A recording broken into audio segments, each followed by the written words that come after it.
Hey! I think we're live. Welcome, one and all. Hey, everybody.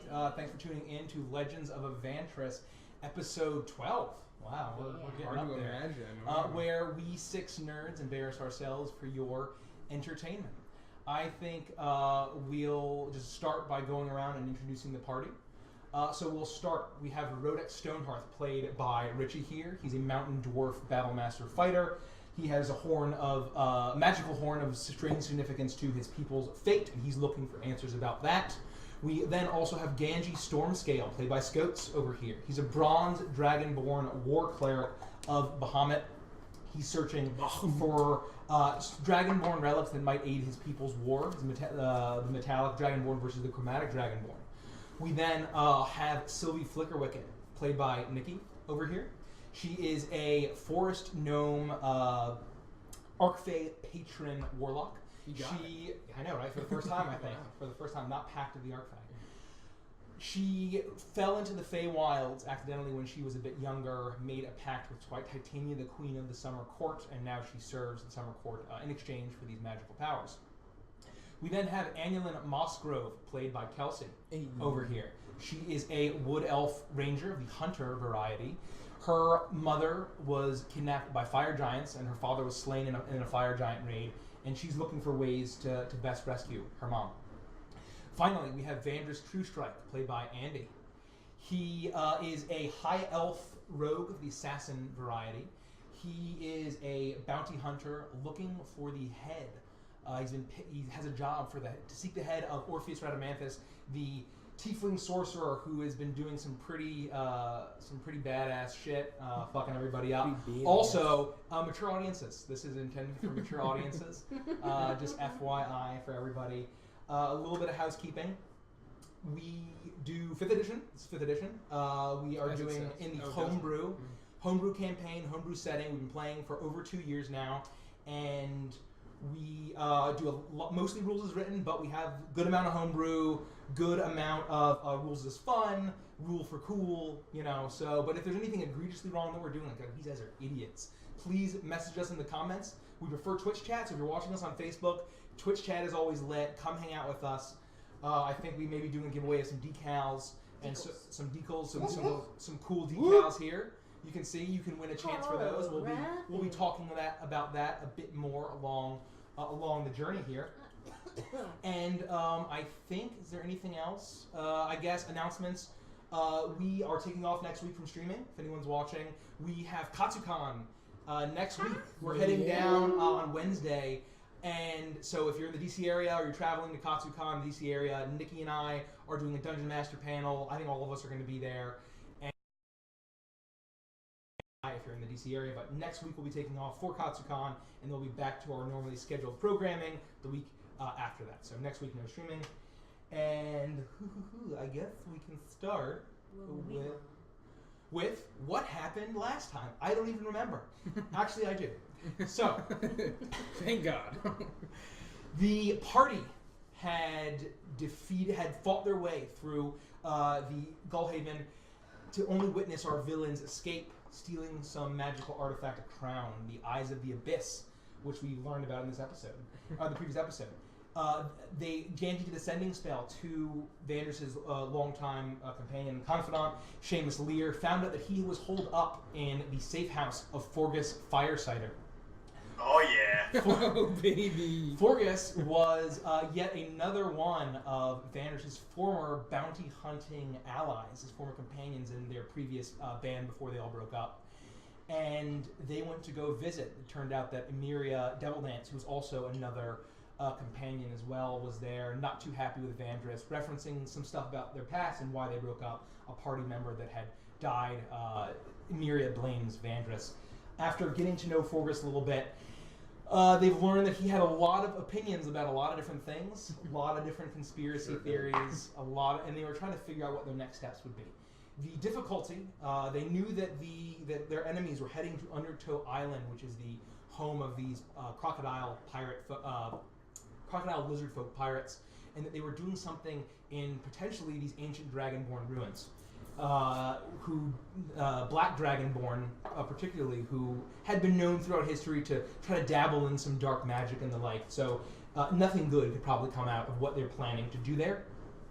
And in a lot of suggestions were thrown around, but Forgus threw out the idea that there's something he didn't really quite believe, but one of his friends said that he saw a ghost ship sail into the harbor the evening after the attack, and they went kind of searching around town, didn't really find any ghosts, but they then went to the Church of Umberley, where they had first met Diadra Tidehunter, the Genasi cleric of Umberley, who had proven to be pretty evil and in league with Orpheus.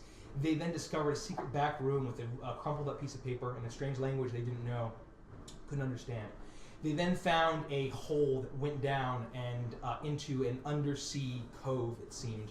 And there were dozens and dozens of drowned corpses, potentially sacrificed, and then the remnants of a huge egg, or gelatinous kind of egg, not like a big chicken egg, but remnants of some kind of thing that had hatched. Yeah, hags, as they say. Then, as they were leaving, they ran into a gentleman who was shaking. He was terrified. He thought he was crazy. He had run into a man who he thought was a ghost. He's a tall gentleman who he thought was a pirate, who was wielding a strange cutlass with an eyeball in the pommel, in the hilt. And the gentleman had been looking for someone named Adelaide Blue, and in addition to a man with a black rapier. The man, the shaken man, pointed out that Avantris himself has a black rapier, and so whoever this gentleman was in search of someone fitting Avantris' description. And it's a good thing Avantris is literally never scared. And not even from goose pirates. And after parting with this gentleman, or after kind of talking the gentleman down, they found out that this strange figure that he had met also looked where he could find a drink and a woman, and the gentleman had pointed him to the Mon Ami, one of the major casinos and whorehouses in the city. And with that, they were off into the evening of Goldhaven, and that is where we'll start our episode. Hold on, let me get my music going. Sorry, guys. So we're still out on the streets, right? We're still out on the streets. It's late. It's probably like 1 or 2. You know, it's at least, right? At least, yeah. It's definitely late. I don't know.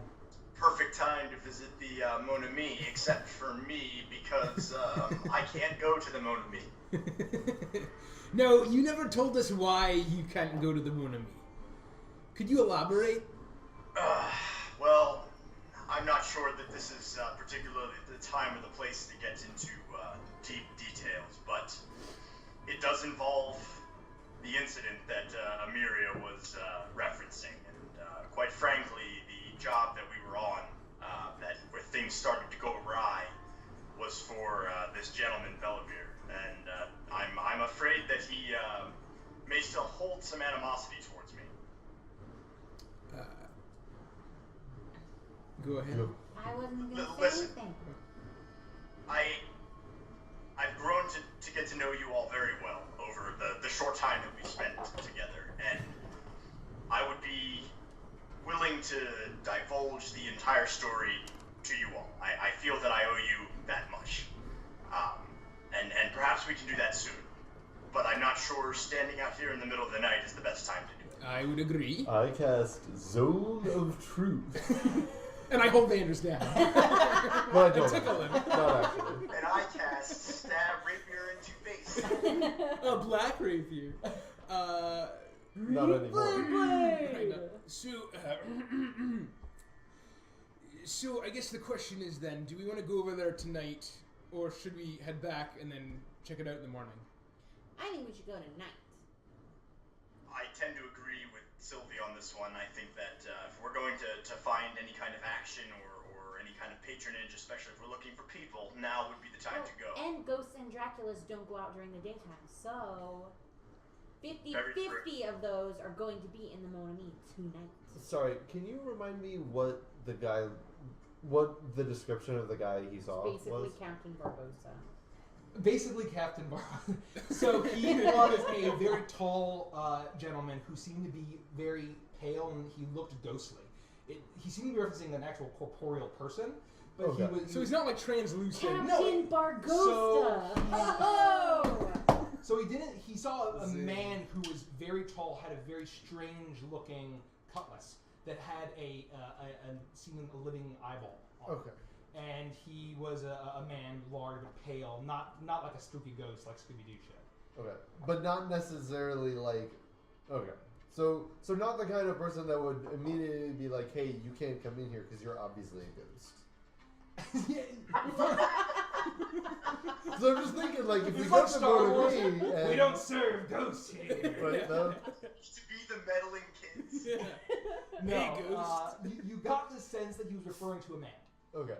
But the ship was a ghost. The ship that you were hearing about was a ghost, and the gentleman was shaken up. He did seem to have ghostly qualities to him. Okay. He was shaken, but you could tell that it wasn't just like a ghost just ran through him. It seemed to have grabbed him. It seemed to have. He thought that the gentleman was angry that he couldn't tell him where to find Adelaide Blue. He couldn't tell him where to find a man with a black rapier. And so his third question, and he thought he was going to die if he didn't answer, is where he could find a drink and a woman. And so then he stormed off into the night, quite angrily.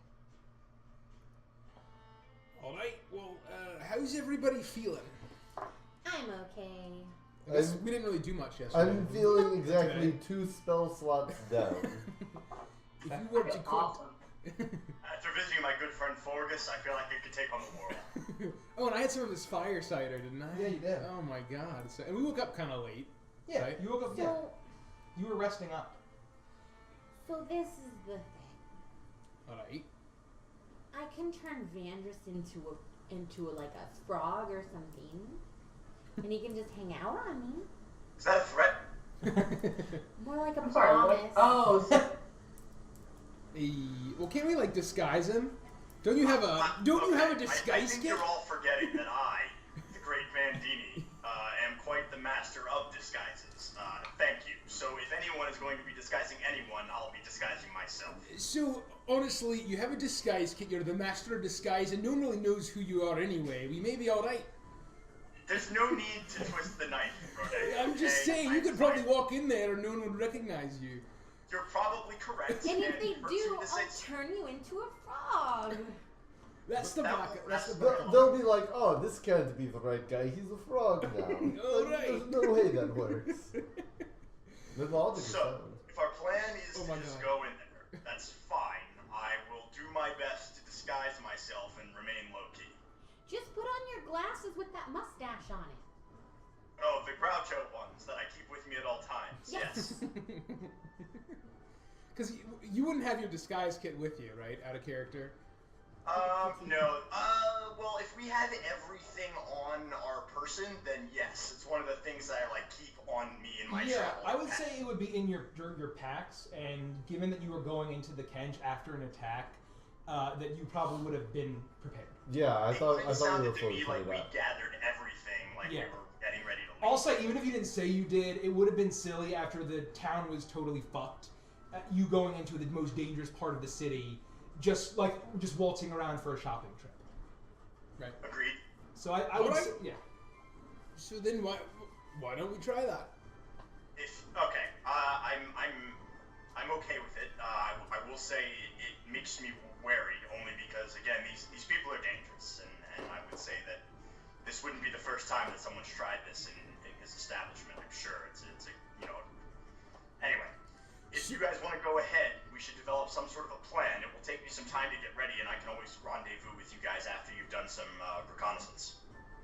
So, I think number one, just make sure to hide your sword. We don't want to give away the fact that you're the one with the black rapier. Well, if you happen to be.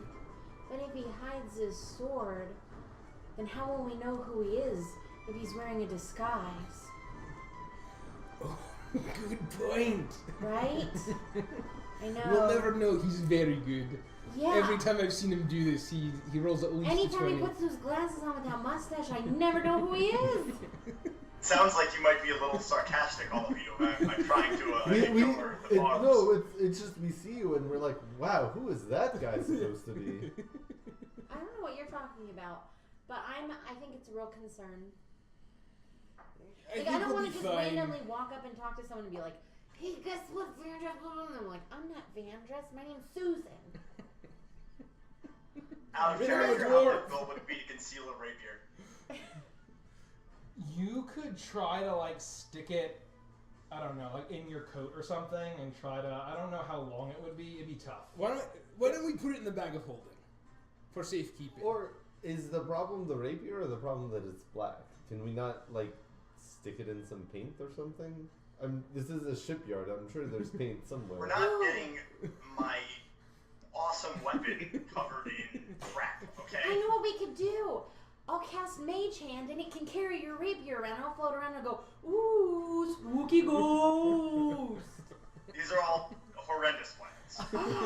We'll stick the rapier in the bag of holding. All right, give it here.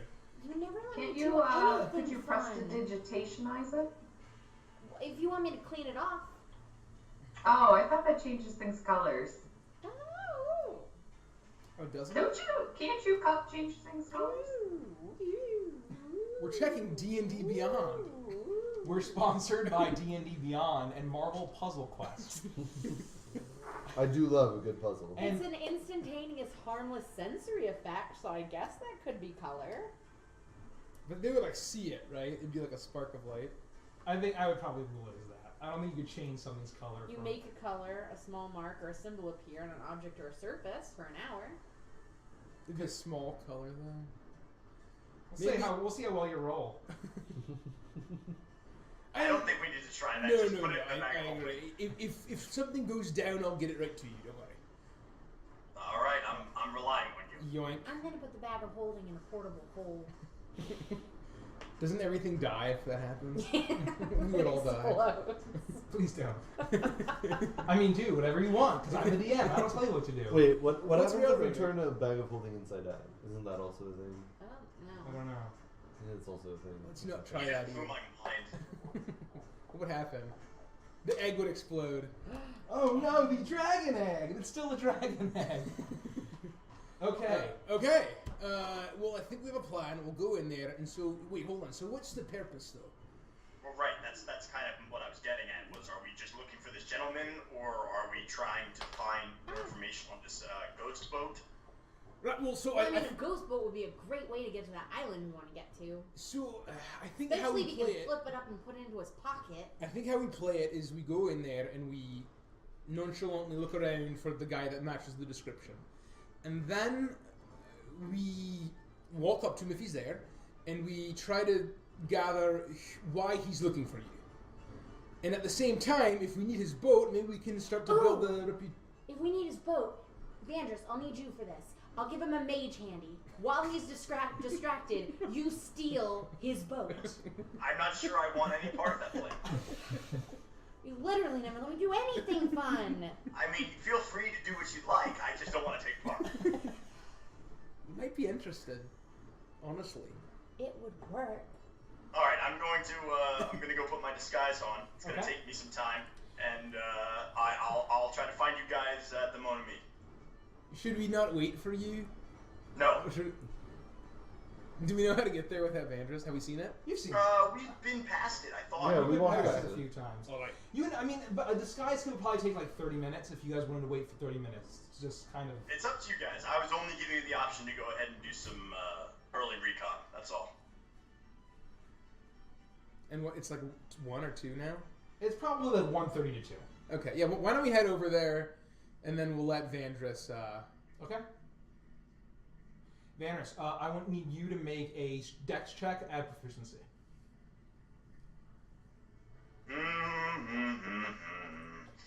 Let's see. Here we go, ladies and gentlemen. The infamous failure of the great Vandini disguise. Take 2 or 3. I forget which. This could be bad. Wait, dex check? Dex I'm okay check. with that. Dex That's good. plus proficiency. That's amazing. Well, wait. When you say plus proficiency, you mean add it to my already plus dex So score? yes. So if you have 5 dex. I have 8. Well, I have 8 dex. Eight- plus that's saving throw. I'm sorry. 8 total is 5 plus 3. Yes. Yep, You would add that's 8 total. You would add 8. Oh, you confused me. I Okay. thought you were just. Ah, goodness gracious. You're looking at the saving throw, I believe. Okay.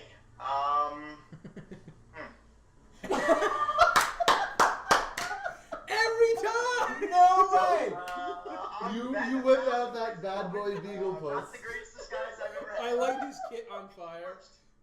Definitely not Vandals. Definitely not. So, This is gonna be fun.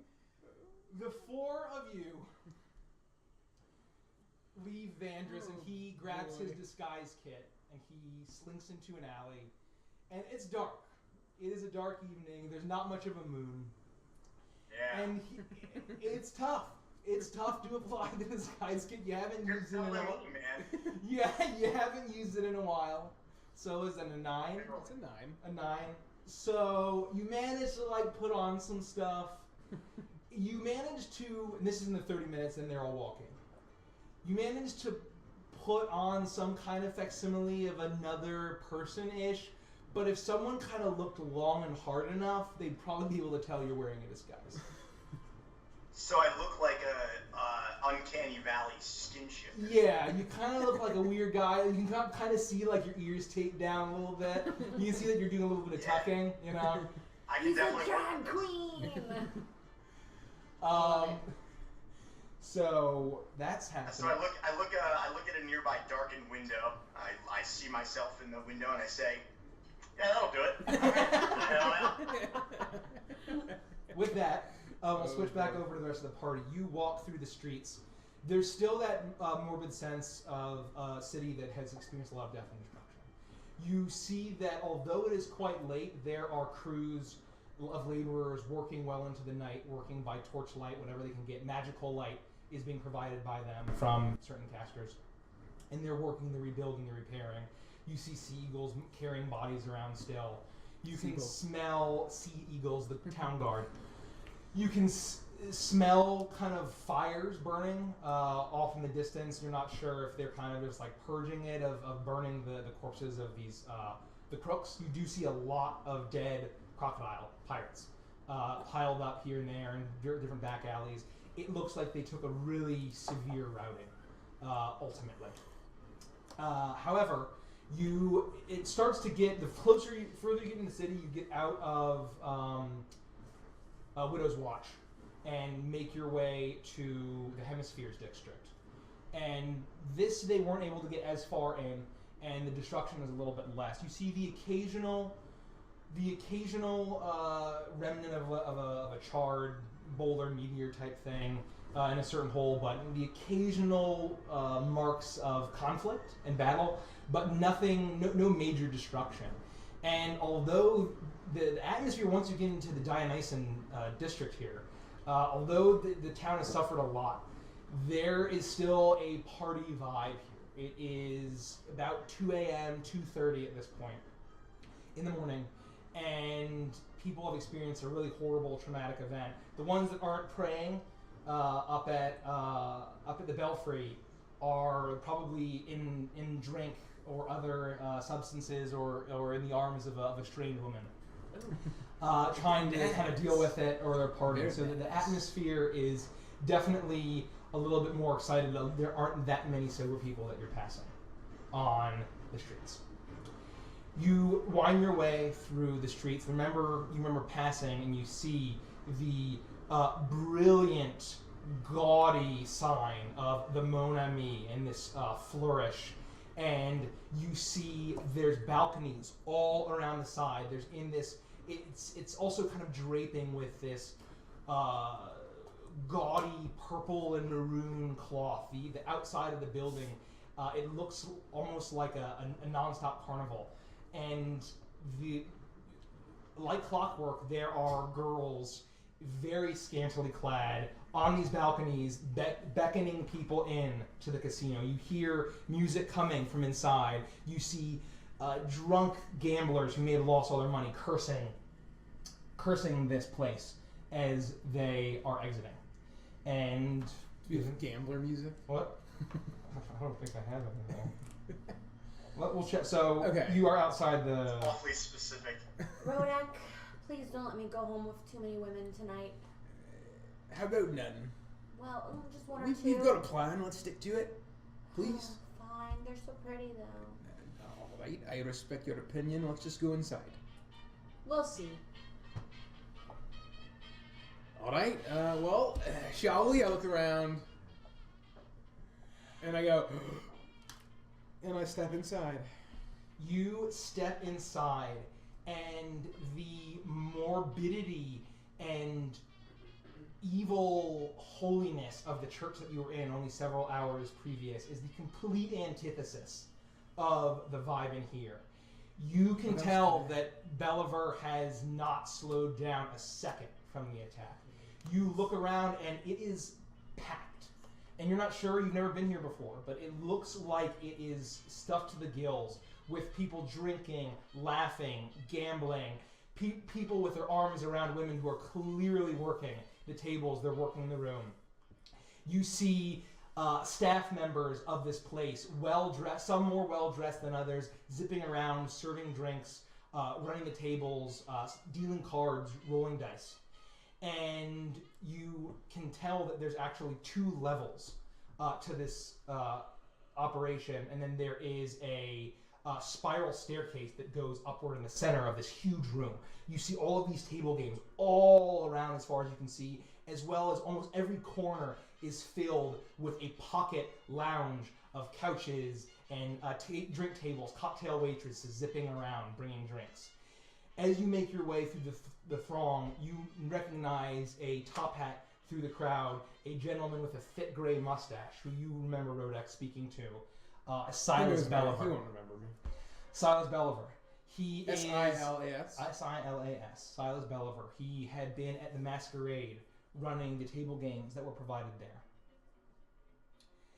You see him with his arm around what seems to be a very well-dressed but also very intoxicated portly human gentleman with a very nicely groomed mustache. And the way that he's talking to him, the way that... You remember that when he was wearing...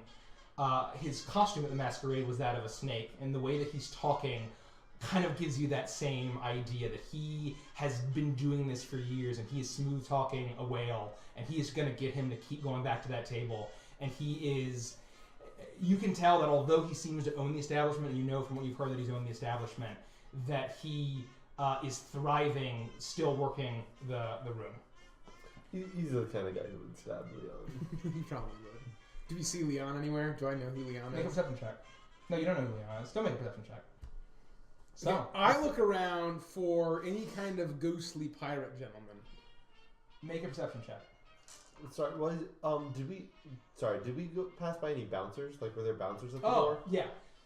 Sorry, I forgot. So This is also this is important. This is Yeah. important. So Teacher, you forgot to assign homework. thank you. I he was not gonna let Vandris get by without mentioning them. It's better than we know. Of course not. Of course not. So you guys also noticed something that's different. That there it was a heavy sea eagle presence kind of outside, and you saw a very heavy sea eagle presence a lot around the city. You go through, there are huge thug-looking gentlemen, maybe like tattoos on their faces, maybe like heavily scarred, burly, and they're not in uniform, they don't look disciplined, and they are all over. They are heavily armored, they have huge weapons, and you see a heavy crossbow on each of their back, and a huge sword as well at their side, at the ready. Is it a falchion? They are, sure it's a falchion, why not?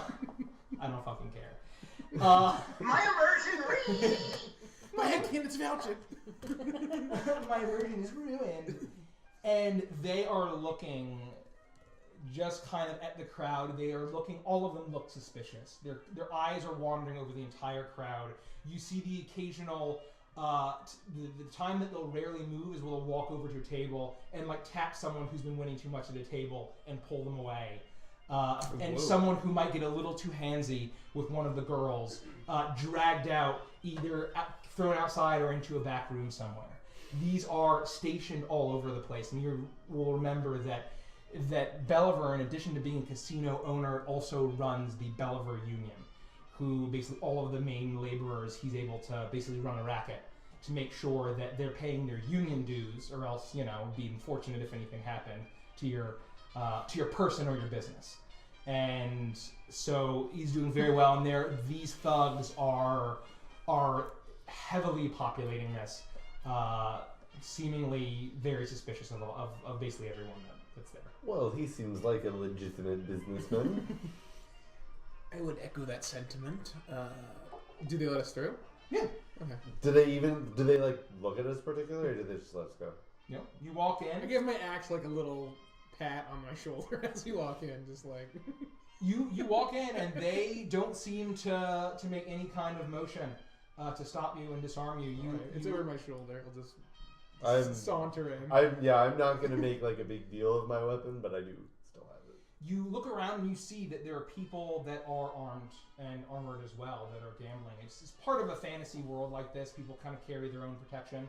It's it's open carry basically at most of these places, and you could probably get the idea that these guards, these thugs, are pretty confident if they got into a scrap, they would be able to best most people that come in. They don't seem that concerned. They are huge and hulking. Most. Keywords here, folks. And so that is the full context. Okay, thank you. So my perception check. Oh, real quick. Is 24. 24. You make your way around the room, are you trying to be like nonchalant, or are you just kind of be like looking all over the place? Like, how are you doing it? Yeah, I just want to like casually walk through as if I'm like looking for a game to play or a woman why don't you to... just make a general a performance check? Ooh. Nice knowing you guys. Oh, I'm rolling well. Okay. Even last session. 20. 20.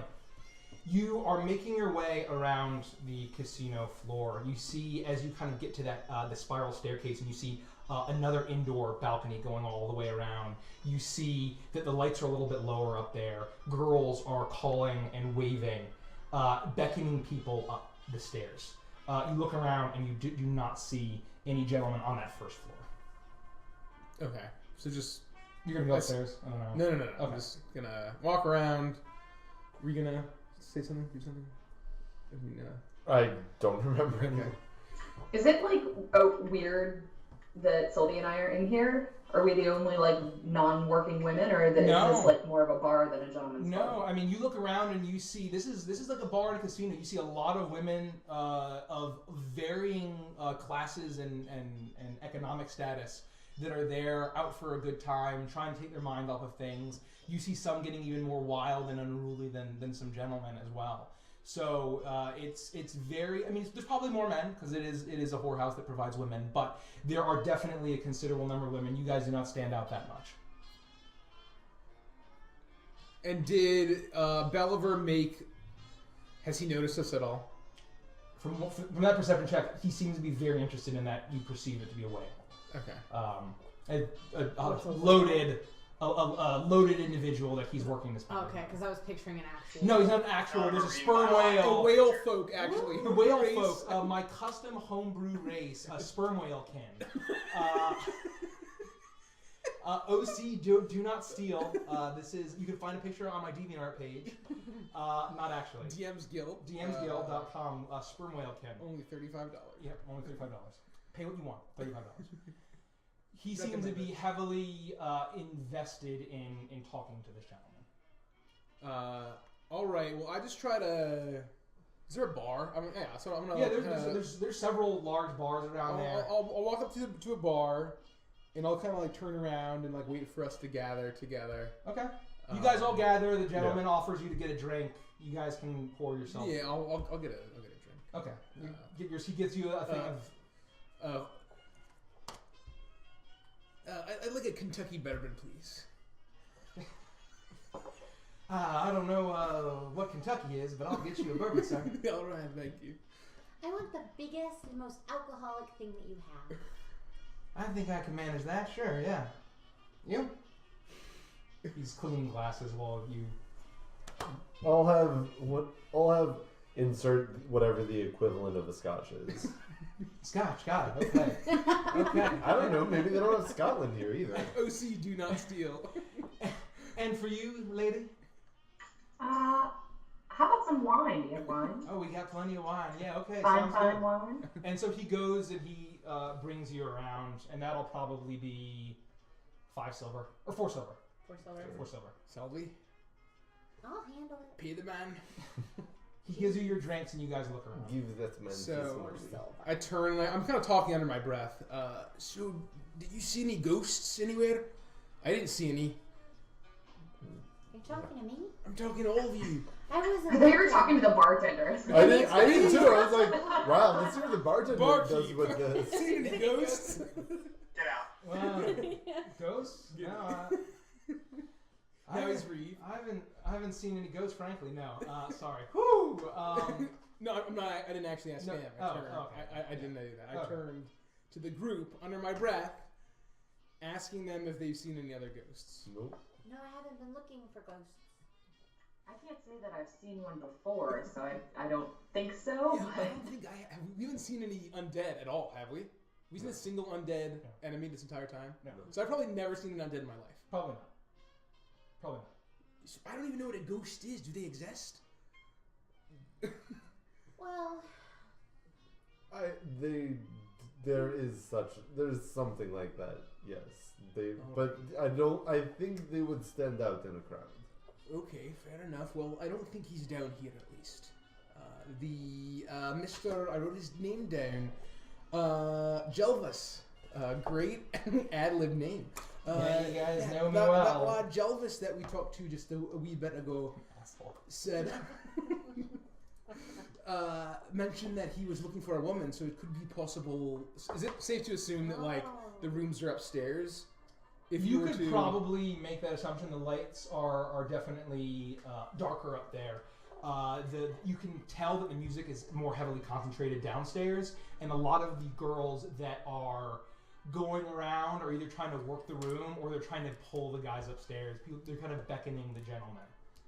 Right, well, upstairs. he may be upstairs. Is it like a? I guess we can't see. Can we see up there at all? So you can see up there, and it's definitely dimmer. The lights are a little bit lower, but you can see that there might be kind of seating areas and another bar or two up there, and then beyond that, it's kind of difficult to see down from your vantage.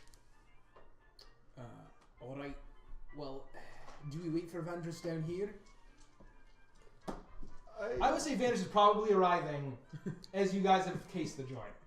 There he is. Yeah, I'm guessing we're going to notice him coming in. Screw you guys. You don't notice me. Hold on, we might have to make a perception check. Yeah, good. What? Vantage, you're arriving to the Mon Ami, a place Alright, that you so- remember fondly and have been, maybe not so fondly, but a place that you remember and that you've been a good number of times. Alright, I'm gonna put on like a little bit of a limp and like hunch my shoulders so that like people don't recognize my normal stature. Not that anyone knows who I am. Right? As I approach the Mon Ami, I see the front entrance, and as I pass the bouncers and proceed to head in, I give them a little good evening, gentlemen, and just walk in. Can you make it just a general performance check for this? I would love to. That sounds great. This is the moment for redemption. Please roll one. Okay, or not. I got a 6. But that includes your bonus? Do you have a bonus? Yeah, no, that's the total. Okay, good. Just checking. Nicely done. Nicely done. I've been rolling well at least. So you go, and they're like, they look at you like, and then you kind of notice that their eyes are following a little bit more closely as you walk inside. They don't Leave stop it to you. Avantris. I hobble a little faster.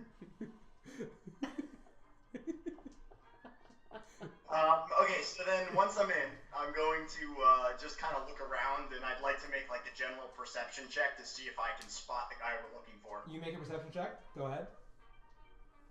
This will be the one that's huge, and he's not here. Yeah.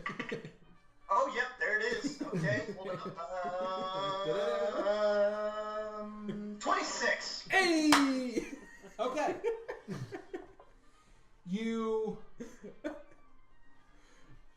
You are making your way, hobbling around. You see your old friend Silas. You can see that he's done talking to the gentleman. You see that he's leaving this gentleman who seems to be well dressed, and you're passing by, and you're looking around. You don't see any ghostly pirate, but you do see a sniveling, balding, reddish-haired looking gentleman with glasses and a sweaty face, kind of hunched over, and Silas is angrily looking, and he whispers. And most people wouldn't be able to hear, but you're so perceptive with your taped down, your tucked ears. Classic knife ear. That you are able to make out the familiar voice of Silas Belivar.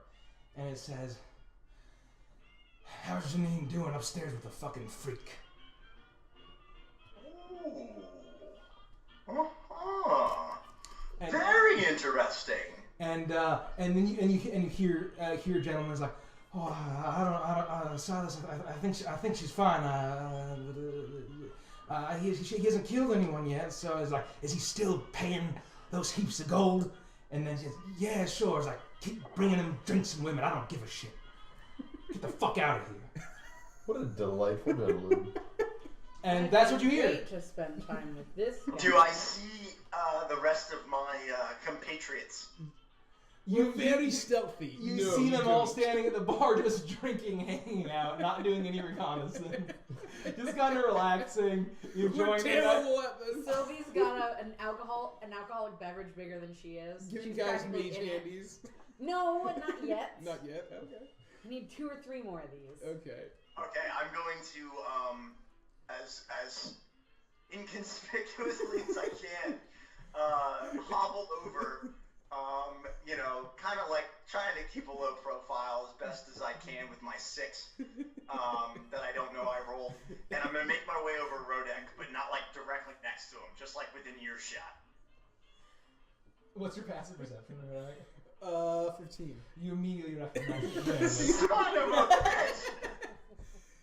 I was wondering when you'd show up. I mean, who's Avantris? Listen, don't look at me. Don't look at me. All right. Who's this? I start whistling. Sylvie has no idea who it is. Is this a friend of yours?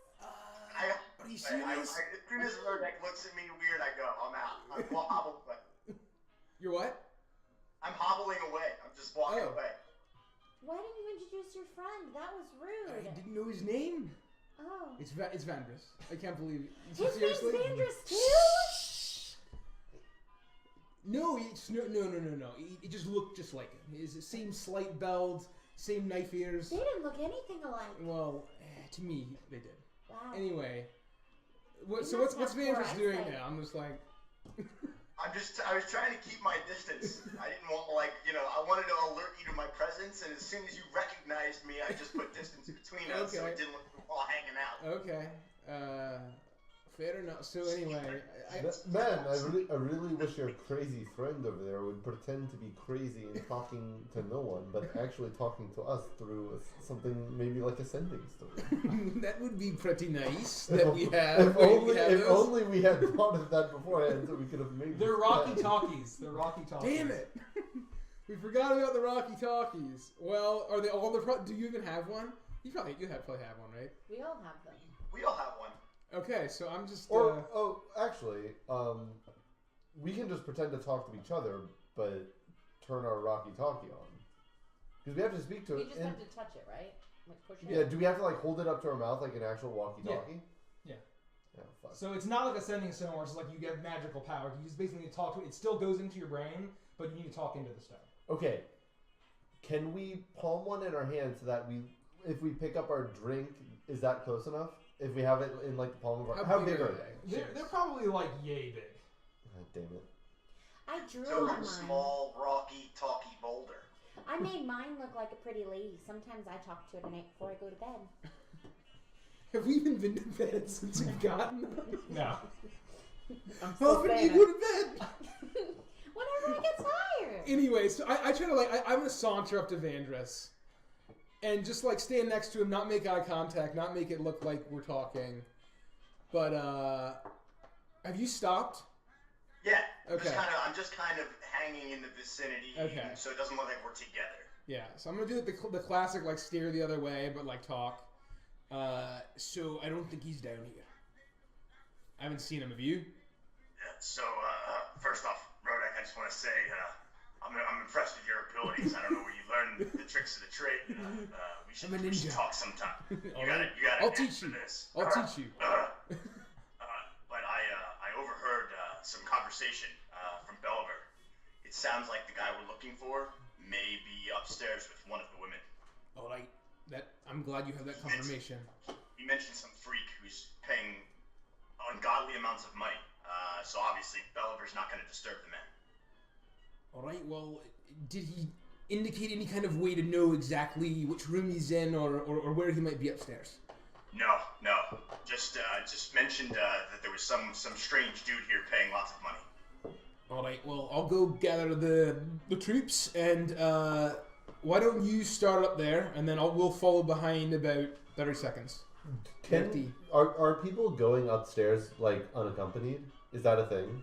Yeah, you see people going upstairs. They're not being escorted. You can see that at the top there are bouncers stationed. Okay. But they're not like being escorted or anything. Okay. Wait, Rodek, before you go, I don't know if we can just freely walk up there. We can go up there, but unless we have business up there, we may be noticed or questioned. Is there any kind of like open lounge space up there? You get the idea that there is. Okay, yeah. So it's not like it's private, just fuck rooms. You can get the sense that there probably fuck rooms up there. Mature channel there. Just private fuck room. You get the sense that they are up there, but you get to see the glimpses of what seem to be lounge areas. Okay, I completely lied. We're safe to go up there. All right, so I'll go get everybody. You start up there. You look around, and we'll follow. This should be no problem. All right, good luck. So I'll hobble off towards the staircase. And I'm gonna go back and I'm gonna look at everybody and I just like kind of nod, and I'm like, motion. Let's go. Follow. You didn't introduce me to your friend. I'll introduce you later. Fine. I just think it's rude. Okay, that's fine. I'd introduce you to my friend. I apologize. What did you and your new friend have to say? Sorry. Well, he basically confirmed that he's upstairs. No, your friend was downstairs. Anyway, you're being ridiculous. No. DM, how big is my drink? Like, so for you, he's used to serving gnomes, so it's not like it's I asked for the biggest possible. The most alcohol thing. I said the biggest and the most alcohol. So he's giving you a huge thing of like straight whiskey, like a big tankard, like yay big for you. I want something I can fit in. You're not going to be able to fit in anything. You're not that tiny. I'm only 3 feet tall. Lumi could probably fit. They don't have any. It's not like Bourbon Street where they got like the giant daiquiri. He'd wheel out like a keg or something. No. He got a whole barrel. He got you a big like tankard, a big flagon of whiskey.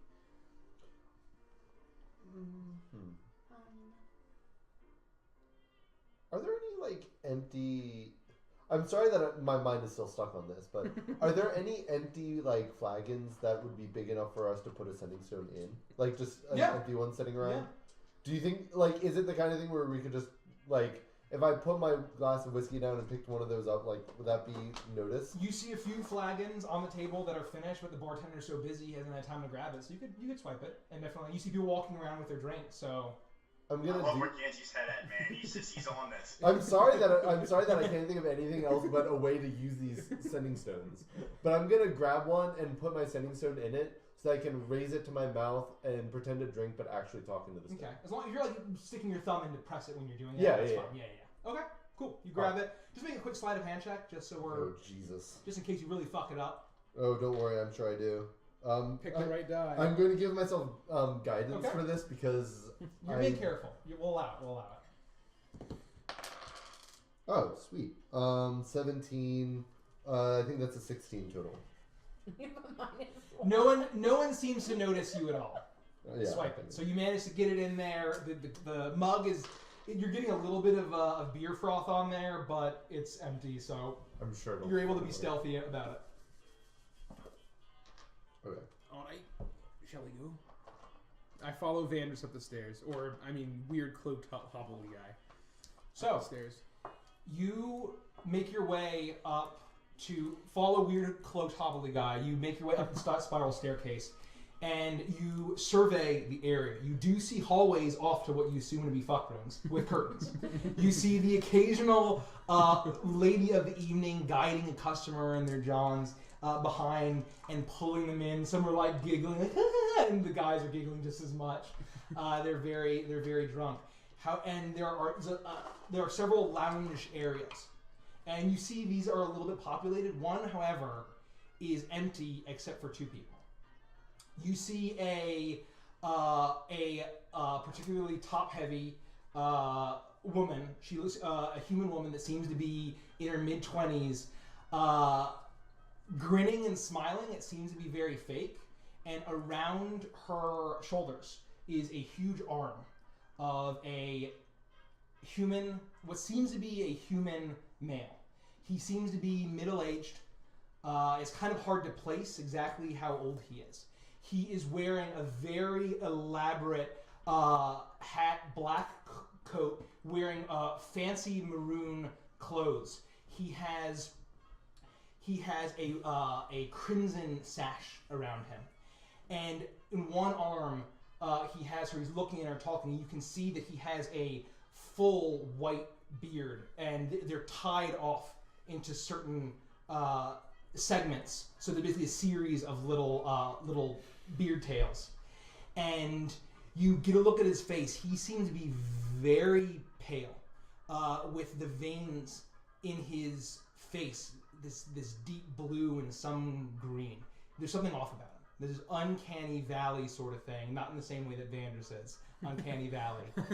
And you see on one arm is the woman, and the other, his hand is resting on the hilt of a huge black cutlass.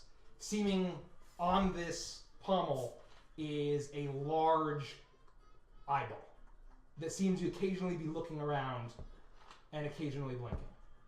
Also, I yell, yo, ho, ho, motherfucker, and I stab him in the eye. Which eye? The sword eye or the real eyes? The real eye. No, I'm kidding. And finally, his feet are kicked up onto the small drink table. You see the remnants of a lot of glasses and cups. Piled high is just a stack of gold that seems to have been left there. The woman is talking to him. It seems to be very fake, but he is laughing and talking very boisterously, looking at her, and seems to be regaling her with all sorts of stories from what you can kind of guess. It's very immediate. It's not easy to see. And you can kind of see people kind of shooting their glances over in this whole top lounge area, kind of keeping an eye on him, but making sure not to kind of sit close to him. People are kind of, a little bit wary. So, Vander's up there first. We're like 30 seconds, a minute behind. Well, I'm not going to draw attention to me like staring at him or anything. I'm just going to notice what I notice and keep moving on towards the lounge area as I limp my way to the bar-ish place. Okay, yeah, there's a bar. There's a few bars.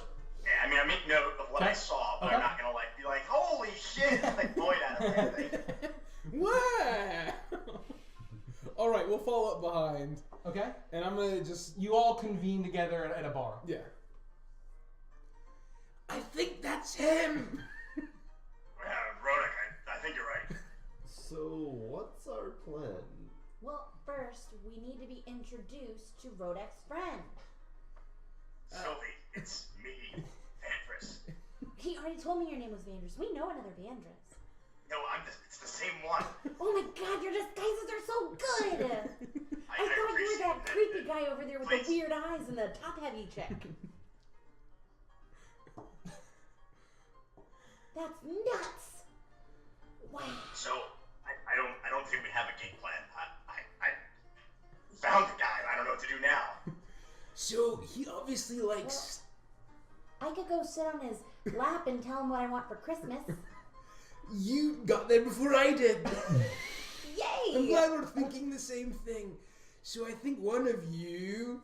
And I look at the elf and the gnome, and I'm like, the wood elf and the gnome, I think one of you should perhaps approach him and make the introduction. Yeah, I don't have any of those disguises. What introduction? You got like 2 cantaloupes in your bag. Just go sit on his lap and tell him what you want for Christmas. Not literally, but just in a figurative kind of way. I don't understand You know what I mean? that means. Just either you want me to tell him what I want for Christmas, or you don't want me to tell him what I want for Christmas. Either way, I still want a pony. All right. Well, why don't you go I talk think about friends ponies? with Randy, don't you think? Who? A pony. I think he might. But anyway, just why don't you go up, introduce yourself, make the little eye things, make some sparkles or whatever you do. Sure. And does that sound good? Okay.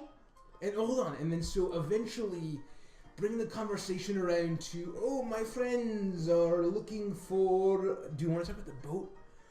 Just. Does this sound great? This sounds. I think I know that I've seen and made a few bad plans in my time. This is one of them. I don't know. I liked it. I think it's so. Honestly, how do we? Besides, hey, you look like a pirate. We need a ghost ship. What's your?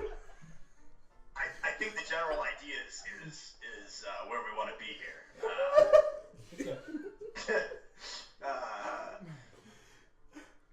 I think we need to figure out what this guy's about and why he's looking for you. And so we need to find some way to take his attention away from the top-heavy lass over there. Well, I mean, we could send in the women and see if we could, we could call it a work shift change here. I call it the double whammy for whamming. We can go 1-2 punch here. And we'll see if we can cause a shift change so that they can act like they're on the job next and relieve this woman of her duties. Yeah. Alright, it's not like it's the first time you've pretended to be prostitutes. Annalyn, so, do you want to go give Santa Claus the double whammy? Say that again? I said, Annalyn, do you want to go give Santa Claus the double whammy? Sure. I was trying to keep my face We could freeze this plan. I'll be right behind you, Sylvie. Wonderful. You ready? Let's go. So we're gonna walk over to it. How far away will they be if they do this from us? They're probably a good 30 to 45 feet away. Okay. You're able to keep an eye on them. So you guys are gonna grab another drink, and then head over. Yeah. Yeah. Okay. Yeah, I'll grab one as well. I'm gonna sit at the bar. Okay. You guys down another drink, and you walk over. And Derek, could you please join us at the table? Woo! Woo! This is gonna be the most amazing thing I've ever. Welcome to guest player Derek, also known as Morning Frost. Should I switch the? What was it? Should I switch the thing now? Yeah, sure. Why not? Yeah. What's up, everybody? Hey! Oh! Welcome to guest player Derek, also known as Morning Frost. In the fake campaign, yeah. In the fake campaign. So he's going to be guesting for a few episodes here and there, and we'll see what happens. So, I don't know if you've been listening to this. I don't know what's happening. Okay. So, you have been at the... No, I just need the walk up. I know where I am and okay. what with. You've been at the Mon Ami for over a day now. You know you should probably look for what you're here for, but it's been a while since you've been at a place this nice, and that you've been able to find such high quality, such top heavy women to enjoy your company. It's been some time. Yeah, it's been a while. And as the lovely lady known as Janine has been basically assigned to you for a while, you've been quite fond of her. The angry, irritable man in the top hat, who introduced himself as Silas Belliver, had been very skeptical of you as soon as you came in, but when you hefted your bag of gold, his tune quickly changed, and you've been living like a king. And with that, you've been enjoying the evening. You've been telling her some of your adventures, and you're singing a sea shanty here and there. And a strange gnome and wood elf saunter up to you. So I'm gonna try and push past the top heavy woman. Excuse me, honey. I need to sit on his lap and tell him I need a pony. And I'm gonna try and squeeze past her. The girl looks at you and he says, like, are you new girls? Yeah, we're your replacement, sweetheart. You should go get a drink. You look like you need it. Make a persuasion check. Oh, I don't even have my dice out. That would be important. Yeah. I'll just use this one. Well, that was not good. You got charisma. Well, In stats only. Persuasion, where are you? I don't know where it is. 9. One, you can see her look past you, potentially at one of the bouncers, and she's like, I don't recognize y'all. Where's your uniforms? What do you mean? Like you're not all over the place. I look down at the outfit that Sylvie wears and says, "Yes, I can." Oh, well, she isn't. And points at Anula. I'm like cringing and facepalming this whole time. She's training. She's not comfortable with her thigh creases yet. Well, are you okay, Matthias, if I grab a drink? Work here or not, I do not mind if these two ladies join me at my table. See? This is awesome. Here. Make a persuasion check with advantage. Me? Yes. Oh. He's giving you advantage. Rolled another 5. Not you. That's a D12. Do you want this one back? No, that one. There you go. Whew. And so that one would be 20. So she says, I'll be right back. You got anything? Any going away present? And she holds out her hand. And I put my beer in it. And I put a gold coin into the cup. She glares at you and rolls her eyes and walks away, and leaving the three of you alone. What do you fine lasses have to do with this table this fine evening? As he's saying this, I'm climbing onto his lap currently. So you're really busy, like one night out of the year. Is this what you do the rest of the year? I know not what you speak of. This confuses me. My name is Matthias White. What do you call yourself? I call myself Sylvie, and I've been very good this year, so I was hoping that around the winter solstice that you could give me a pony. I'm a little confused still. You'll have to expand a little bit upon your words there. Oh, I need to write you a letter. I forgot that's how it works. Somebody said that you could do this. I was wrong. Our friends wanted us to come over and say hi to you. Your friends? Yeah. And why would they what would they be wanting with Midnight Matthias White? Midnight Matthias. Is that what you go by every other day of the year? It's what I go by every day, yes. Oh, I've been writing to the wrong guy. You're beginning to test me temperament. What do you want? Well, Annalyn! I'm sitting on his lap, but I don't think he's who I thought he was. This was terrible. Stranger danger. Stranger danger. I raised my mug up to my mouth and whispered, "Abort! Abort!" I'm gonna look back at him. Well, okay, I'll just get to the point. My name's Sylvie. I still want a pony. I don't know if you can get it for me. Sylvie, aye. Yes. Well, Midnight Matthias, the White. It's really nice to meet you. Is it okay if I braid your beard while I talk to you? I mean, since I'm here. As long as you explain why you're here very quickly, I do not mind. Okay, so I start braiding his beard. So, we heard, because we get around, we heard that you have a ghost ship. From where do you be hearing this news? There's a guy that was peeing himself on the dock, and he said it. Aye. It's a common response to me person. Yeah, I'm not peeing on you in case you were curious. For that I'm glad. You're welcome. So on top of that, the ghost ship thing's really cool. A little tighter. Just a little bit. So she starts tightening it. So on top of that, we also heard that you were looking for a guy with a black rapier. True? Aye. Oh. Do you know who be carrying this rapier? I may, but you have to tell me why you're looking for him first. I be looking for a lass named Adelaide Blue. And I understand this rapier to have shed her blood. Oh. Well, that's really unfortunate. Was she able to get it all back? You're a very confusing creature. Perhaps you can help me. What is your name? Sir, I'm Annalyn. It's a pleasure to meet you. The pleasure is mine, to be true. Do you know where Adelaide Blue is? Where can I find the black rapier? I can't say that I know that, but she seems to have been important to you. She's very important to me. I aim to kill her, to end the wench's life. Oh, so you didn't want her to get her blood back? I did not know. Wow. Do you know if she still lives? Well, I don't know. It depends on whether she got her blood or not.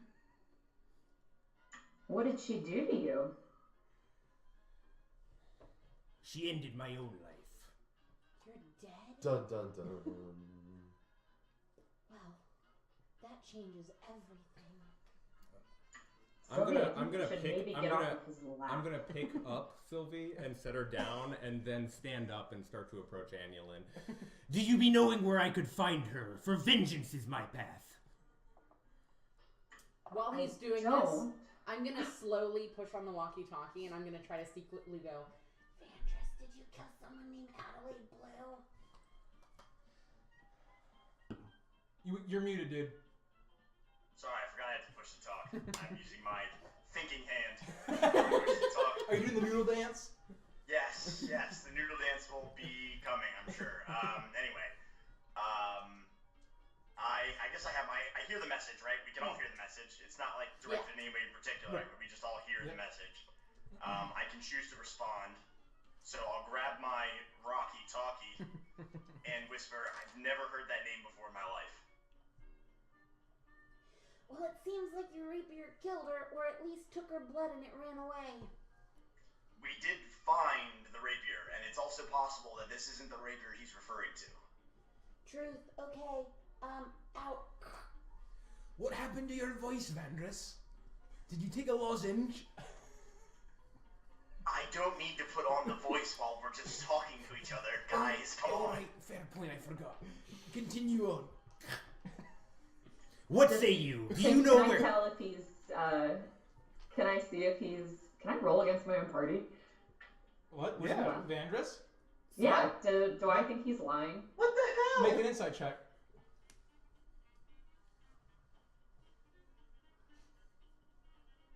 Not very good, hold on. 10. He doesn't seem to be lying. Excuse me, Mr. Matthias. Word in from the streets. What if someone were to find a black rapier? They didn't personally kill this Adelaide Blue, but it was potentially the same rapier that did kill her, or at least looseted her of her bloods. Would that be of any interest to you? It would. May it do you fine, absolutely. Where did we find the rapier? Sorry. You found it on the hags that you killed. I was gonna say, I think we got it after we defeated the hags. yeah. Was it on their person? Or was it like in their shit? It was on their person. Yeah. Okay. Look, I'm just gonna be honest with you because I'm confusing myself here. You're obviously not Santa, or somebody killed Santa, and that's what he calls himself when he's dead, which would be the worst. Who is this Santa? Never mind. Be he a pirate? Well, he's got a wench. No, I don't think so, though. That's the only criteria. Anyway, I have a friend who has a black rapier that I think matches your description because it's a rapier and it's black. Then perhaps you be taking me one step closer to my quarry. Well, yeah, but I have to make sure that you're not going to hurt him or any of my friends. And if I do this for you, would you be willing to let us use your boat? You help me, I help you. And we can forget about the pony. Mayhap. If I be finding the owner of this rapier, I be thanking him and asking him if she still be alive, so that I may enjoy the pleasure. But if he didn't if he found the rapier, like, let's say, like, obviously this could never happen ever, but, like, let's say him and, like, the prettiest gnome that's ever lived and, like, the prettiest elf that's ever lived and, like, some dumb dwarf and a dragon were to be hanging out and killing hags together, and he found a rapier on these hags. Obviously this would never happen. But if it did, and he didn't know, but he had the rapier, would you still let us use your boat? I'm not sure I be knowing how to answer your question, but it sounds like you are close friends with this person who owns the rapier. Take me to him right away. Okay, can I keep braiding your beard? I'll pick her up and hold her in my arms. Go right ahead. Point the way. I point at Avantris. I feel like I've been completely sold out here. And you see a massive pirate just turn and look at you, Avantris. Well, Oh, this bodes well. And with that, he stands up carrying Sylvie. He is very tall. I grab my axe. Taller than anyone in the party. I turn undead. I ditched the walkie-talkie and I kind of get up and because we're not very far from Rodek and Organji, and I'm like, guys, we've been discovered. Rodek, my rapier. Hold on. Are you sure? Let's not antagonize the bouncers, please. I don't want to be unarmed. Just give me my weapon. Okay, I take out the bag of holding and I just pass it to him, and I'm gonna stand there. I'm not gonna be like this, but I'm gonna stand there armed. I'm not drawing it. I'm just putting it on my side so I have it. You look over at the bouncers and you can tell that they are reaching for their weapon, but as they see that Matthias is standing up and see the pile of gold that he's left on the table, they just kind of go back and they're just watching you very carefully. About how many feet would you say I'm going to have to walk to get to them? Probably 30, 45 feet. 30, 45 feet? That's long enough. I pull a cane out from my belt and I stump down. And with a light limp, I start to make my way over to you, carrying Sylvie. He walks like you, Avantris. Yeah, good joke. You there! Yes? Be that your rapier? It's mine currently, yes. And have you shed blood of a woman by the name of Adelaide Blue lately? That's not a name I recognize. This would have been in the past few days or so. Again, not a name I recognize. Hold on. As Rodek gets a wave of realization across his face. Could you describe this Adelaide Blue to us? Aye. She's a bitch of a woman, a blue tiefling. Genasi. Oh, my apologies. Yeah. A blue Genasi. That's so hard to do. Did Deidre have tattoos? Not that you remember. Did she happen to have a weird kind of Australian, if that were to exist, accent? Aye. Oh my god. And I look around. I've said too much. So I look at Vanders and give him a second. I look. I'm just playing it close to the vest here. Well, okay, so for full disclosure, I told him you guys were over here because, well, I was in over my head quite a lot, I think. Maybe don't send me on these kind of missions by myself. You went by yourself? Yeah, I know, but I never let Annulin speak. It's just a problem I have. So, anyway, I told him, and he hates this Adelaide Blue, and he wants to kill her, and now it sounds like she might be someone we also want to kill. I don't think she's dead, by the way. Like, BT Dub, don't think she's dead. She's almost certainly not dead. But she be knowing whom I speak. I believe, yeah, because I think we want her dead. Where did you find her last? I need to know everything so that I might continue my hunt. Now, hold on. If you want help, I think that's perfectly fair, and we may or may not know who you're talking about. But I think that before we discuss that, we need to discuss, has she mentioned the boat? Yeah, of course, like 4 or 5 times. I have a boat, yes. We have heard rumors from some colorful gentlemen that it may be a special boat, not quite as detectable as your normal vessel might be. News travels fast, aye. So, he has good sources. Many sources. All of which are good. I'm still braiding his beard, by the way. It sounds like we have some common goals here. Perhaps we just take a moment to sit and discuss, and I would prefer to not do it here. For many reasons. Would you like to come back to our hotel with us? It's a bit too soon for that, don't you think? No, I'm braiding his hair. We're really close. You're a very forward creature, you are. Yeah, people tell me that a lot. I think it's a compliment, right? And I look Perhaps we could all step into one of the private rooms and speak there. Well, I think you're supposed to be naked. It seemed like our new friend had a pretty big pile of gold back there. I bet they let him just duck in somewhere. I mean, if he's gonna pay gold to talk to us, I'd rather just throw it in the bag of holding.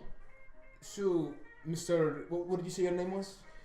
They call me Midnight. Midnight Matthias White. Midnight. Well, it's a pleasure to meet you. The name's Rodex Stoneheart. It's a pleasure to meet you, sir. It's a very colorful name. That's not the first time I'd be hearing that. Hey. Hey yo. Well, so honestly, like Vandra said, it seems we do have some common goals, and it seems like you don't wish any ill will against us. Is that right? You would not be hiding Adelaide from me. No, not at all. Quite the opposite. Does she go by any other names that you're aware of? Perhaps. It's been almost 3 years I've been at sea looking for her. So, I think we should talk further. Okay. Now the question is this the right place to do it, or No, I don't would we think so. Absolutely not. No, I'm telling you, we aren't safe here. everywhere. Yes. That's what I'm saying. Let's go back to the room. I care not where we Where it's discuss gonna be. this. Can we talk on your boat? We don't have to go anywhere. I'd prefer to stay on land for now. As would I. Are there any? Well, you're being incredibly difficult. We can go to the room or we can go to the boat. I'm not taking you back to that weird guy that talked about frogs. Can we just take a walk and talk while There we are walk? ears and eyes everywhere. right. It's nighttime. Dracula's out. God. Do we know of any other places like bars or I guess Ophelia's is in the area, right? There's like a bazillion bars we Yeah. can go to. I'll be right It's a back. city. I'd be getting my hat. I'll turn around, I'll put Sylvie down, and I'll leave the party to return to my hat, to grab my hat. Okay. Just to give you guys some Okay. tips. Good. So, I don't. He seems like he means well, Did but I do a boo-boo? No, you did great. You Okay, did great. good. Honestly, it's better than I expected. I don't trust him enough to go on his boat yet, and I don't trust him enough to take him back where all of our stuff is and where we're staying. I agree. He is a we pirate. can find a place where we can easily grab a drink and be inconspicuous and sit at a bar. Let's I go have somewhere another else. option. So I have this thing. It's called. I don't know who he is. I just realized I could do it one day. I borrowed this imaginary hut from this guy named Leoman. It's pretty tiny, but it can fit a bunch of people in it, and they couldn't hear us when we were inside of it. And so, like, we could go in there and talk, and then it just goes away after 8 hours. So. And where would we do this? No, we just have to find an open area where I put it down. It's invisible, so people can't see us in it. Would I know that it's not invisible? It is. People can't see it. They can see the dome, they can't see into it. It's opaque. It's an opaque color of your choice. I'm going to read it to you Okay. because I don't think that's true. And I wouldn't know if that it it's is, invisible. You wouldn't know. and if it is a color, well.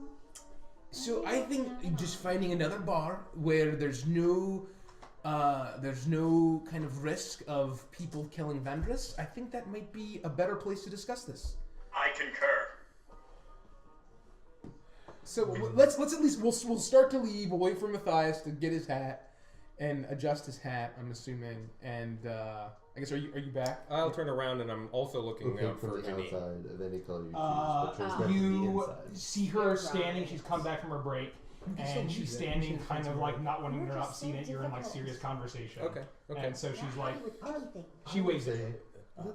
Me apologies. let's These try- fine you know, folk are tiny having bit me as the exit for now, but foundation I may of be Seamus' back. And I new inn. plop down another Put 10 it on the gold, and I start to foundation make my of way. Oh, Well, thank it you, was- sir. It's good to see you come back real soon, real soon. I plan on it. And she sticks it in her cleavage and then walks away. All right, let's walk. So where are we going? So There's several places we can go, nearby where we can keep it low key and we won't be noticed. So I'll go ahead. You guys just follow me, okay? yeah, Vandris, find us like the kind of quietest, diviest sort of bar that you know of. I know just the place. All right. Okay. Dracula. So, by the way, welcome, Winnie. I think we can start giving our giveaway, and then the hashtag is booty. The hashtag is booty. Aye. So why don't we describe the Oh giveaway? yeah, the giveaway is that you're going to be active in chat within the next 5-10 minutes. We're going to Twitch chat. Twitch chat. So if you're watching us on Facebook, please come listen on Twitch. The chat is really lit, as the kids say. AF. On a scale of not lit at all to maximum lit, all the way at the maximum. 10,000 lumens. So if you in Twitch chat, you want to be entered, just say hashtag booty, BOOTY, and you'll be entered into a rolling, and we'll roll in about 10 minutes or so, 15 minutes, and then we'll... And what you would win, if you were to win the roll, is a decal of your choice. We can do any of the class symbols, if you don't have out. We can do D20s, We can do the D&D ampersand. And we have to show off. These are holographical, and you can see. Look at that color shift. It's Look at that linear rainbow shift. And we have our very own in the other campaign, our very own Hootsie the Cutesy decal. Just to reiterate as well, like they said, you know, we're modding on Twitch chat. It's really awesome over here. You know, some of us are not on Facebook chat, so please come on over to Twitch if you can. Make the effort. Everybody's real active over here. The conversation is great. It's a lot of fun. Yeah. Yeah. Awesome. So hashtag booty. Hashtag booty. And then we'll select a winner. The decal. In like 10 minutes. Yeah. So you guys are all going as a hashtag group. booty now. We'll select in 10 minutes. So Go. I don't have like a place in mind, Mikey. I'm just assuming that I know of like random bars near the Mon Ami that we could go to and lay low. Yeah. You know of a place that probably fits the description, and it's called the Rusty Bucket. And it is the diviest bar that you know. It's where Forgus used to hang out. Cheers. To talk to a lot of his people. You know that's where Seamus also got a lot of his contacts and met them there as well. So you're all going together in a group. Well, I was ahead and I told them to follow me. Yeah. Just so that way I could start to mobilize, and that way it doesn't look like we're all leaving together. Okay. So Vandris leaves in his disguise, and as you guys are leaving, you see Silas zip over. It's like, now, Mr. White, you're leaving so soon. Aye, I be on me way. Is there anything we can provide? Any more women? Do you want us to send Janine with you? You've been most accommodating. You send Janine with me. Yeah, we can send her. Anything we could do, we could encourage you to come back and stay a while. Come gamble at our tables. You haven't tried any of our games a chance. You've just been. We appreciate your business, but leaving so soon, it's just you've only been here for a day. I appreciate that, and it's a kind offer. It is. But I think even a man of my stature can only handle one gnome at a time. Very well, and he looks at the four of you. Am I still braiding your beard? Sure. You see for a minute he has that crocodile smile, that fake grin, and he nods, and you can see that there's a little twinge in his eyelid, and he says, "Well, I hope you come back and visit real soon."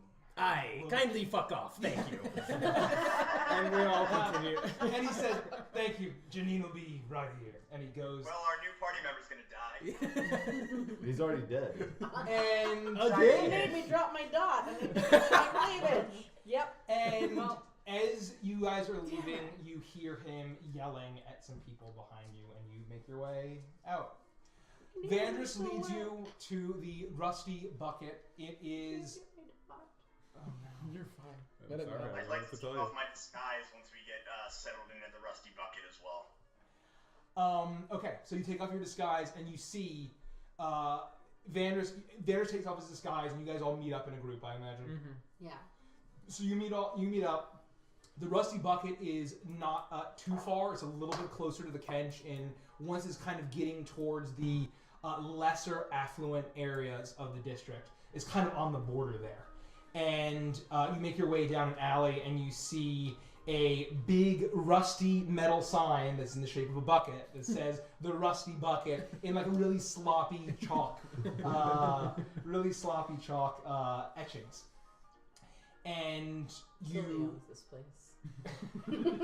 you see a rickety wooden door that's not it's not locked or shut or anything, and just able to push in.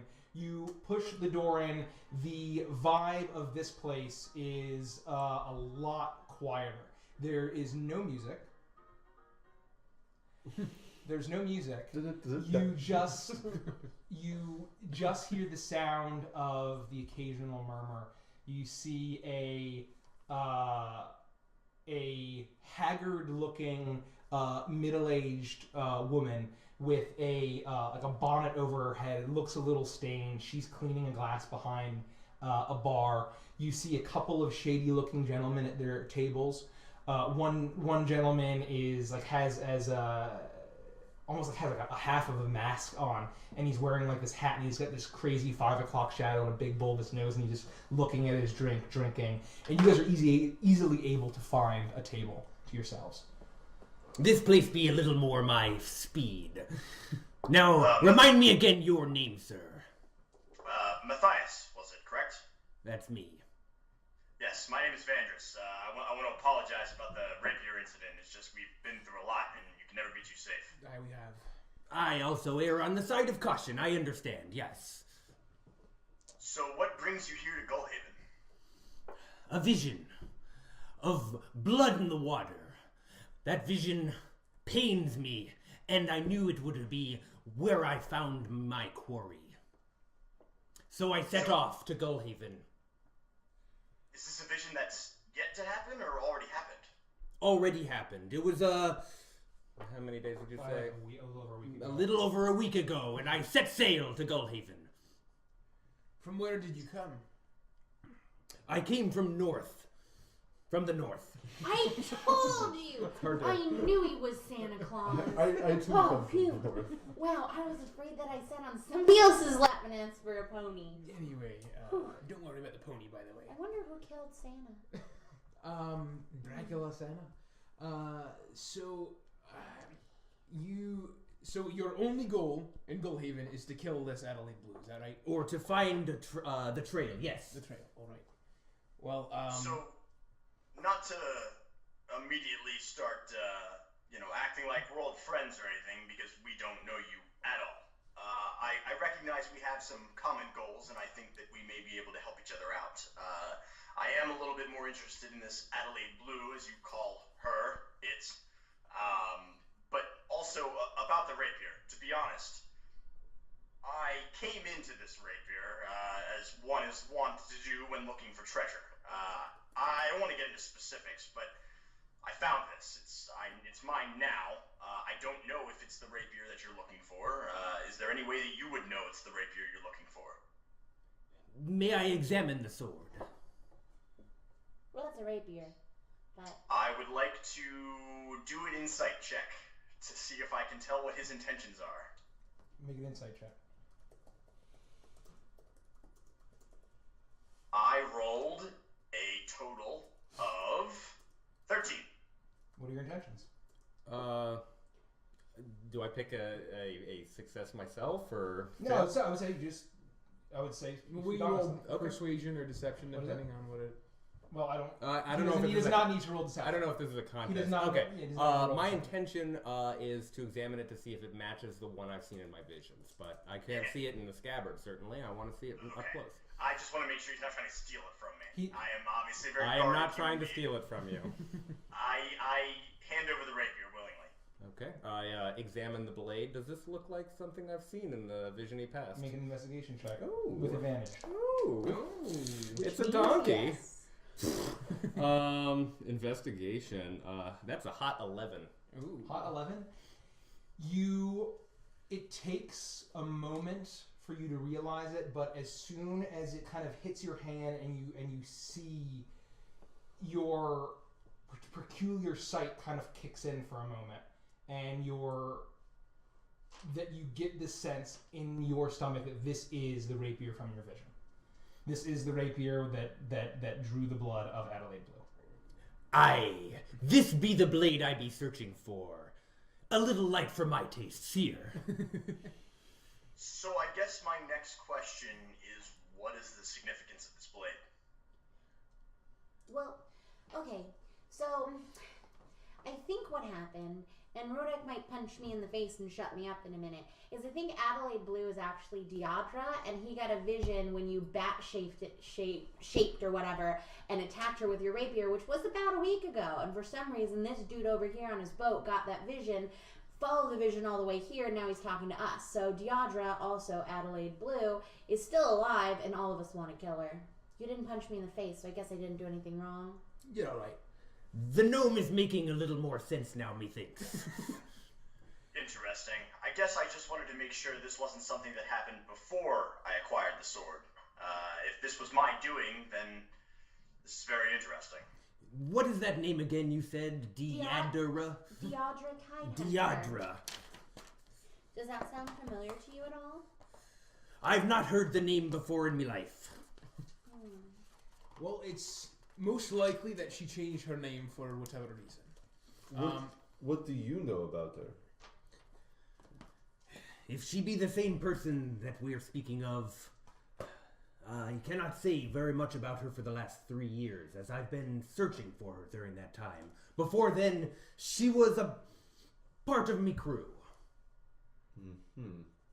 Did she braid your beard? Aye, she was like a daughter to me before she betrayed me and ended me life. Why did she betray you? That I cannot say. I don't mean to pry, but you said ended your life? Aye. She and the rest of the men who mutineered on me boat tied me to an anchor and threw me overboard. But you're right here. Aye. That's an awful thing to do to Santa. Now, again, forgive us for prying, but how would that come to be that you're dead yet still here in front of us? I know not what magic brought me back. And then also that, do you deliver the presents from your boat? I punched something. Make it a jack roll. I've lost the plot again. I know not what you speak. I don't actually punch her. I roll my We've own. seen some very strange things in our short time together, but you mean to tell me that I should believe that you actually died and came back? It's hard to believe myself, but I say true. So did you have that sword, and I point at his sword, before or after this incident? Everything you see on me person emerged after my transformation. I think you're not understanding the situation here, and it's so strange that I'm the one that gets it. He has some strange connection to Adelaide Blue, probably because she killed him and he came back to life from it. So, when she was within an inch of her own life, he glimpsed a vision of her in that moment, which was flashback about a week ago when Vanders tried to kill all of us and her. I've got That's the point. I don't think the blade has anything to do with it outside of that specific moment. I don't mean his blade. I mean his blade. Oh, with the eye on it. With the eyeball. Oh, right? then I'm just the one that's not understanding. That's usually how it goes. Yeah, honestly. sorry You about just assume that. that from there on. Yeah. Oops. So I punched not to interrupt, but if you have such a strong connection with this individual, and you came back from beyond, what's going to happen if we hunt this person down? Oh. It's very simple. We kill Adelaide Blue. You know what I think? This isn't going to be a stupid Sylvie thing. Just for... I bite my lower lip. So you said that she was like a daughter to you. Well, she's now working for some kind of goddess of the sea who takes sacrifices. What if the reason she's so powerful is she had to sacrifice somebody that was the most important to her? It's possible. Would we know anything about that? All you know is that... Make a religion check. Me? You're trying to recall. 2 years, his first religion check. No. Fine. You remember Ganji and Sylvie chucking coins onto an altar. Sounds about right. That's all you got. Do I know anything about, as a cleric, I must know something about undead because I have class features related to them. So, do I know anything about his particular type of undead? Why don't you make a religion check with advantage? Okay. Ooh, with advantage even. Got old cloth over here. And then I have proficiency in religion, which gives He's a me... man of the loincloth. 16. 16. You know that there are a variety of types of undead, but given that a lot of and you were taught how to defend yourself and kill undead in general, there was never any instances where you had to learn about the various types, and at least not well enough to deduce what Matthias is. Okay. So, anyway, as I was saying, before you're so rudely interrupted by me. Par for the course. Again, so you're saying that you looked and wore nothing as you appeared today, before the incident? No, these garbs, I emerged in them, yes. And do you know why you would have the hat and the sword and this general getup? They were gifted to me. By whom? By my patron. Now, I know this might be personal, but could you tell us who your patron is? I don't know myself. All right.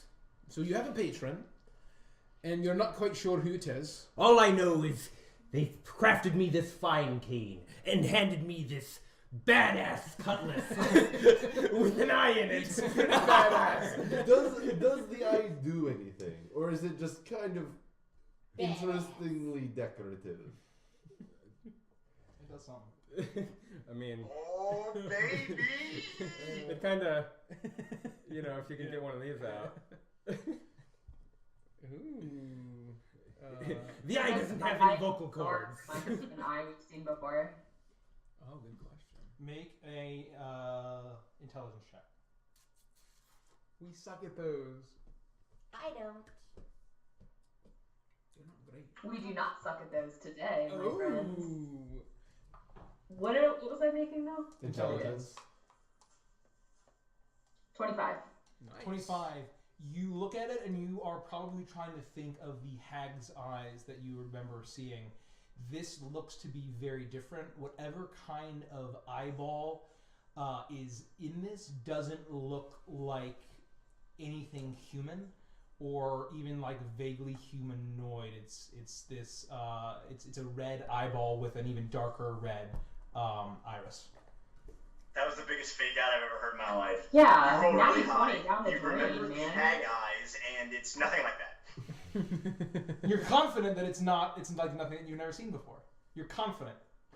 So that's good. We know it's not a hag eye. It's just not as exciting as when we are confident that we have seen it before. I'm living in the positive over here. Right. Well, I think it's clear that you mean us no harm. You mean you no harm. And I think that we've deduced that this Adelaide Blue is who we know as Deidre Tidehunter, who's a priestess of the goddess Umberly. Deidre Tidehunter. Right. That's the second time we've written that down. I'm writing the last name. He didn't say it before.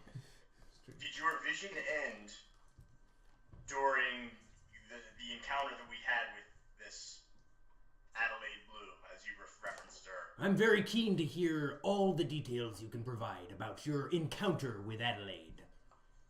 We'd be happy to. We just didn't know if maybe you saw more than the initial strike that I, inflicted upon her. I had a piercing vision of the blade itself and of the blood in the water. Beyond those details, it was very murky, dark. Interesting. Okay. Well, I look to the rest of the group and I say, if it's okay with them, I'm fine with recounting the battle. There shouldn't be much that we have to hide, even though I'm just trying to be cautious. Go for it. Well, for the sake of brevity, basically describing the situation. We do that thing. That thing that we said. What was that? No, go for it. Sorry. I'm just gonna say that the reason we were there was a very good friend of mine was captured. We were able to. I described the events of sneaking through the cave, spotting Tidehunter. I made some overly rash decisions to strike quickly while being unseen. I like to save my good friend, which we successfully did, and then all of the cultists vanished. In that, she turned into some kind of water serpent and swam away. So we know she can shapeshift, and then the next time we saw her, she was she flying on a vulture? She was flying on a giant vulture. She was in cahoots with this demon or tiefling sorcerer guy, and she, with a crown of power of some kind, she summoned a dragon turtle from what we believe is some kind of elemental plane of water. We are deeply, deeply outmatched. Right. That's quite a tale. And I a troll tusk. It's my troll tusk. Good for you. Thanks. I'm not sure what to make of all these details. The blue I knew did not have powers to summon creatures and to transform into the same. Well, since then she's become the priestess of Umberly, which is how we first met her in this town. It was a very brief meeting that ended with Vandris trying to stab her from above. So, yes, clearly things have happened in the 3 years between then and now. So, can I ask you a personal question? What are you? I'd be a Yornish pirate, raised from the dead. Yeah, but what does that make you? Are you a ghost? Are you a ghoul? Are you a... Daytime Dracula? Yeah.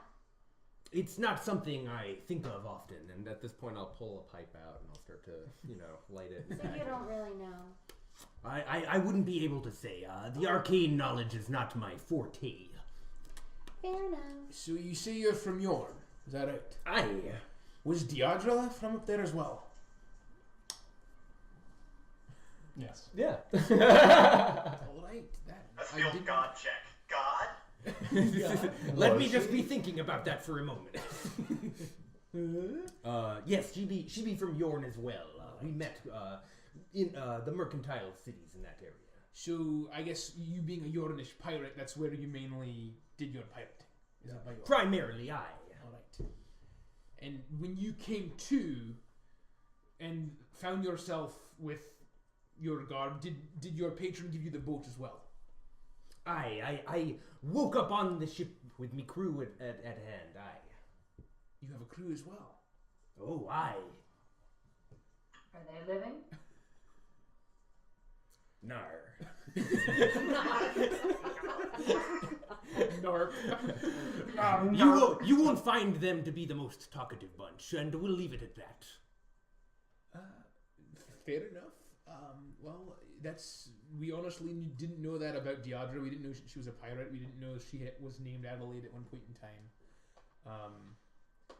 And honestly, I'm from the north as well, and I never knew they were pirates by Yorn. I don't think I would have known that, right? So that brings us to our quest. So when we saw her summon the dragon turtle, she escaped with Orpheus, who is the sorcerer that we're hunting currently, and she and the rest of them, basically all of our enemies went to the west, to Undertow Island. To the west, you say? To the west. And so our path lies there as well. Our mark, Vanris's mark, is working hand in hand with yours. I think our lines be aligned. Say true. So I would agree. And so our trouble is that because of this massive beast in the water, there's really no way to pursue them in a normal ship. I mean, putting together, you are looking for a ship. I came to the docks last night, and it was a mess, let's say the least. We heard that it was a bit eventful, at least those that noticed you.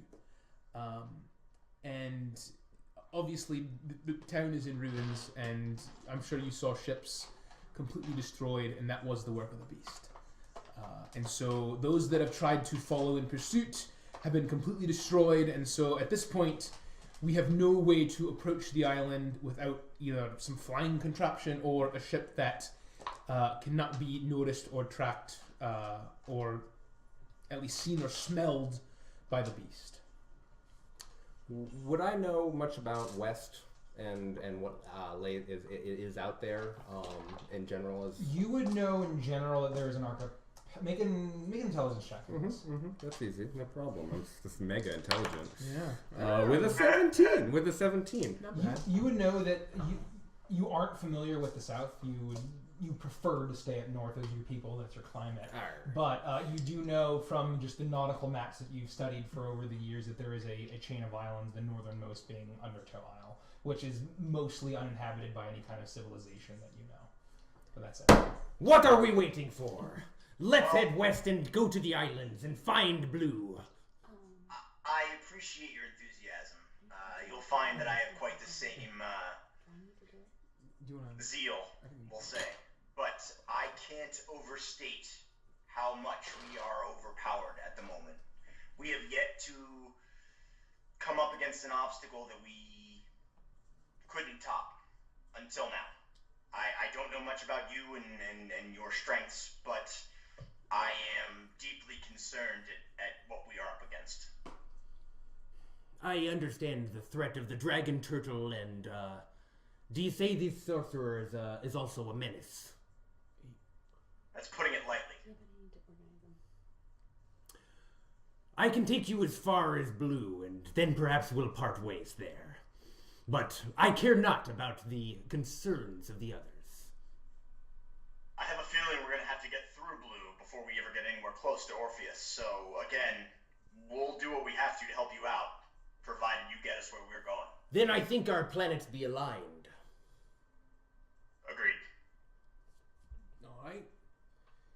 So,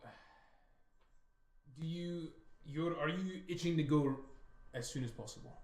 As far as I'm concerned, we go down to the docks right now and we make our way. Well, first of all, hold on. It's a wee bit late.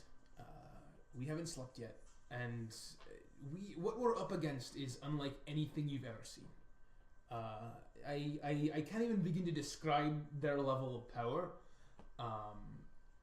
And not even just the beasts. They have massive vultures. They have huge chemical weapons that they fling from ships.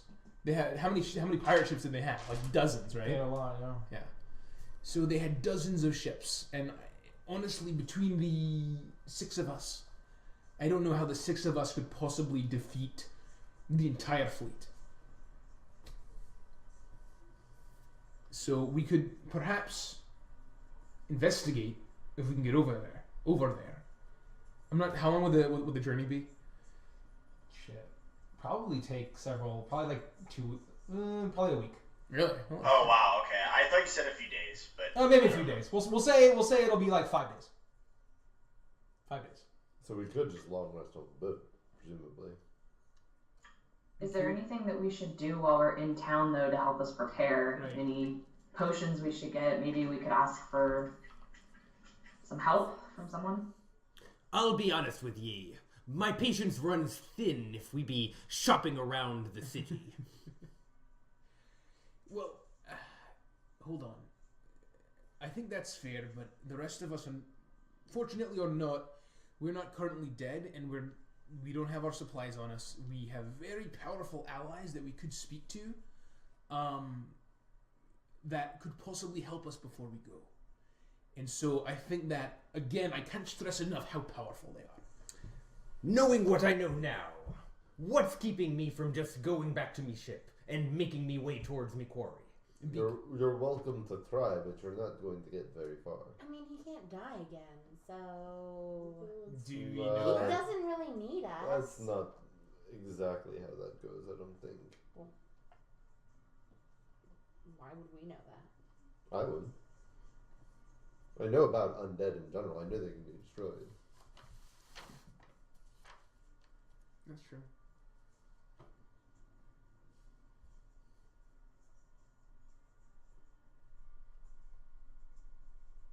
Well, you appear to have us by the short hairs. I guess we'll go. Sorry, I think they're counting booties right now. Yeah, we're Yeah, counting sorry, booties. counting Sorry, booties. please continue. We're just trying to not. Can you go up, please? That's the first one. That's okay.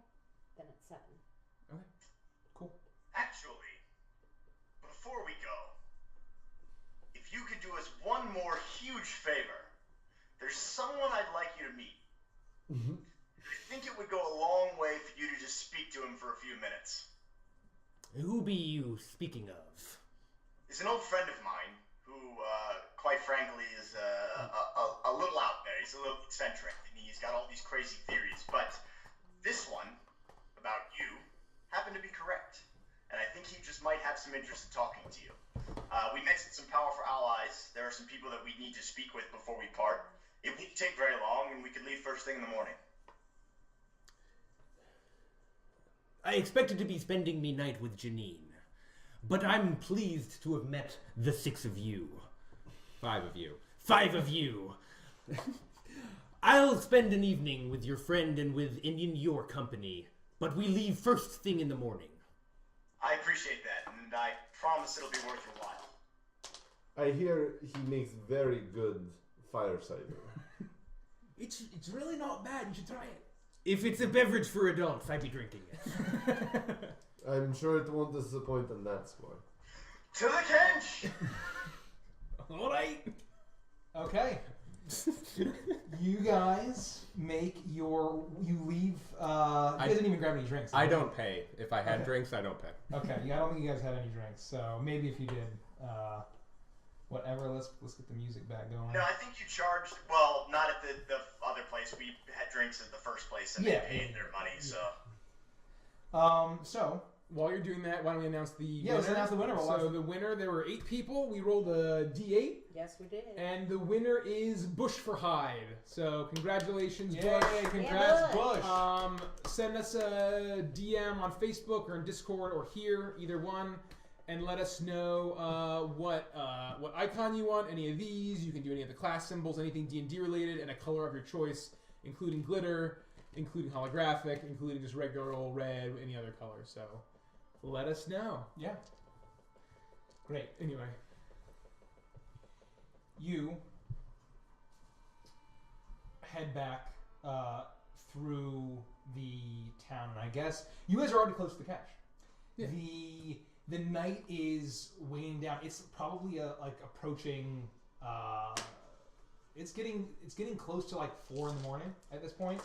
So you make your way through the town. You're seeing people stumbling back as you're leaving the Dionysian hemisphere. And people are stumbling back from the bars. You see occasionally a streetwalker that didn't want to work in a whorehouse try to beckon you over. You manage to avoid them maybe with some struggle from Matthias to slow you guys down. One more night, And you make your way through the Kench to where you know Forgus's safe house is. As you're making your way, you see the occasional thug, but as soon as he kind of sees this like creepy weapon, there's 6 of you at this point, strong, fully armed, no one fucks with you, and you manage to get there quickly. And the door is locked, and watching for any Amiri's bullshit. I knock on the door and give them the password again. You knock on the door, and you wait a minute. No. What's the password? I wrote it down last time. I don't have that. It's Hobgoblin. I just fallen asleep. Okay. And the door.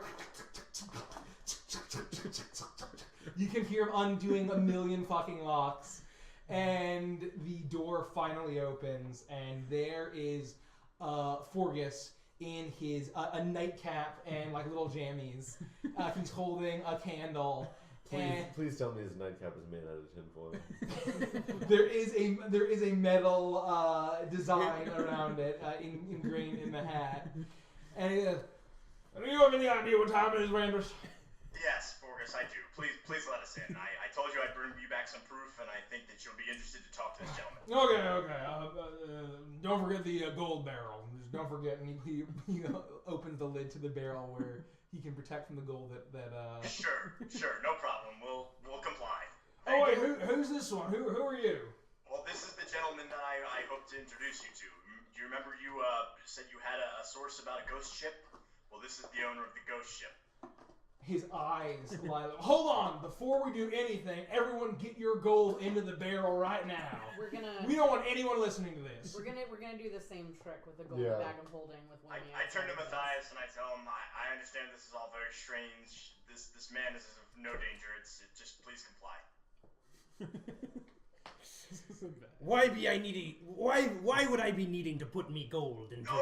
Ask about the gold. Have you never heard that all gold is magically enchanted? You ever notice how a lot of spells require gold components is because it's magical, because the elites are using it to listen to everyone on the planet, okay? Trust me, I have great sources. That's the greatest load of bullshit I've ever heard. Okay, the barrel protects against it. So I recommend everyone put your gold into the barrel. So it's just for now, Matthias, I promise it's fine. But please, let's comply, let's get this over with, and we can get on your boat and get out of here.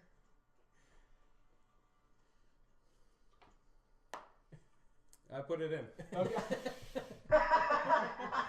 Okay, now we can talk. To resist crazy. Are you saying that you're a real live ghost?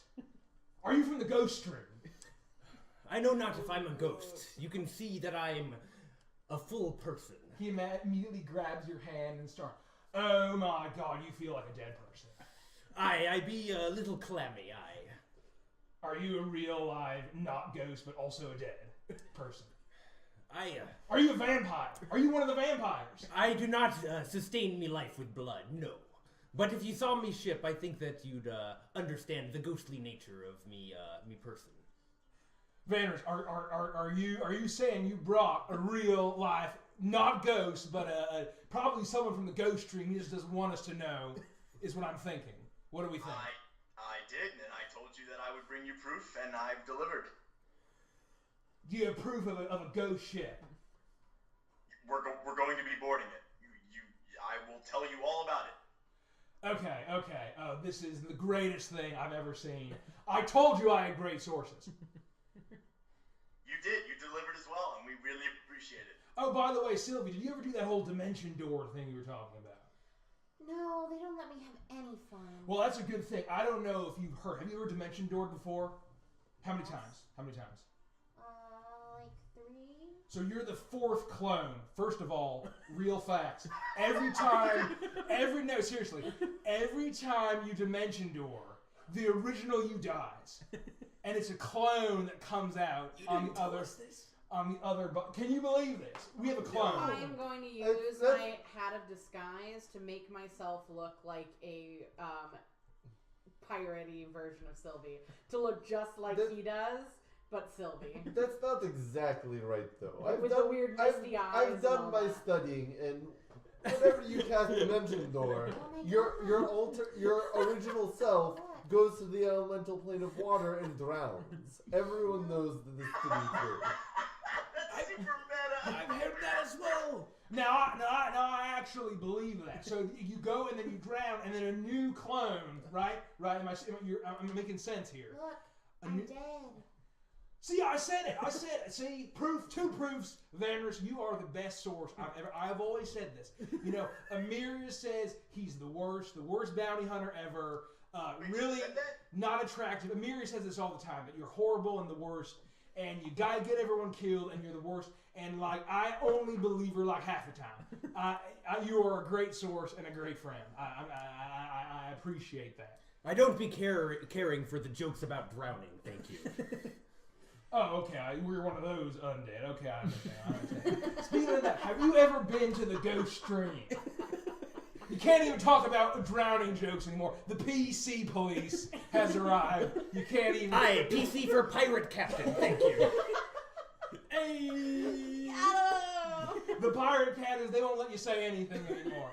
You can't say nothing. Unbelievable. Anyone want a Yulongese banshee pepper while we're at it? It's pickled in axe beak bone broth. Is it so hot it could bring me back to life? Maybe, I don't know. I've never died, so I've keep myself. This is very protected. I would like a wee mug of your cider. Okay, everyone line up. He taps his keg and pours his super hot elemental fire. I couldn't figure out any other name for it. And so here you go, and he pours you some super dwarven vitality. It is super dwarven vitality. Thank you. You may not like it, but this is what peak performance looks like. Now this will keep me. Well, that's now. I have something better than that. So, where is it? Why are you all here so late? I appreciate bringing a real live ghost from the ghost stream. 2 of them from the ghost. Really, that was it. We're going to be making our way out of Gullhaven soon, and I hate to show up like this and only see you all so briefly and bring with us terrible danger, but we're leaving again. And we may come back, but we wanted to at least stop and talk to Seamus and even Emiria, I suppose, and see if there's anything we could do before we leave.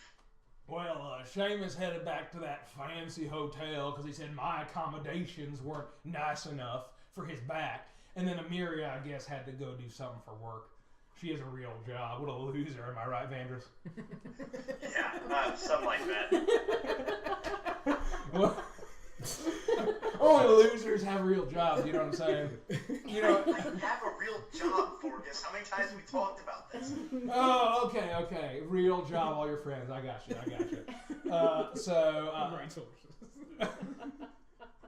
So, you've been to the Ghost Stream, great. Ghost Pirate, great. Can I get like a signature? That counts as proof, right? Hey. Piece of paper on like a quill. Yeah, I write full out midnight. Yeah. Matthias, white, and some pirates can't. Okay, this is real proof, ladies and gentlemen. I have great sources. It's all confirmed now. I appreciate that. So you guys are going to leave soon.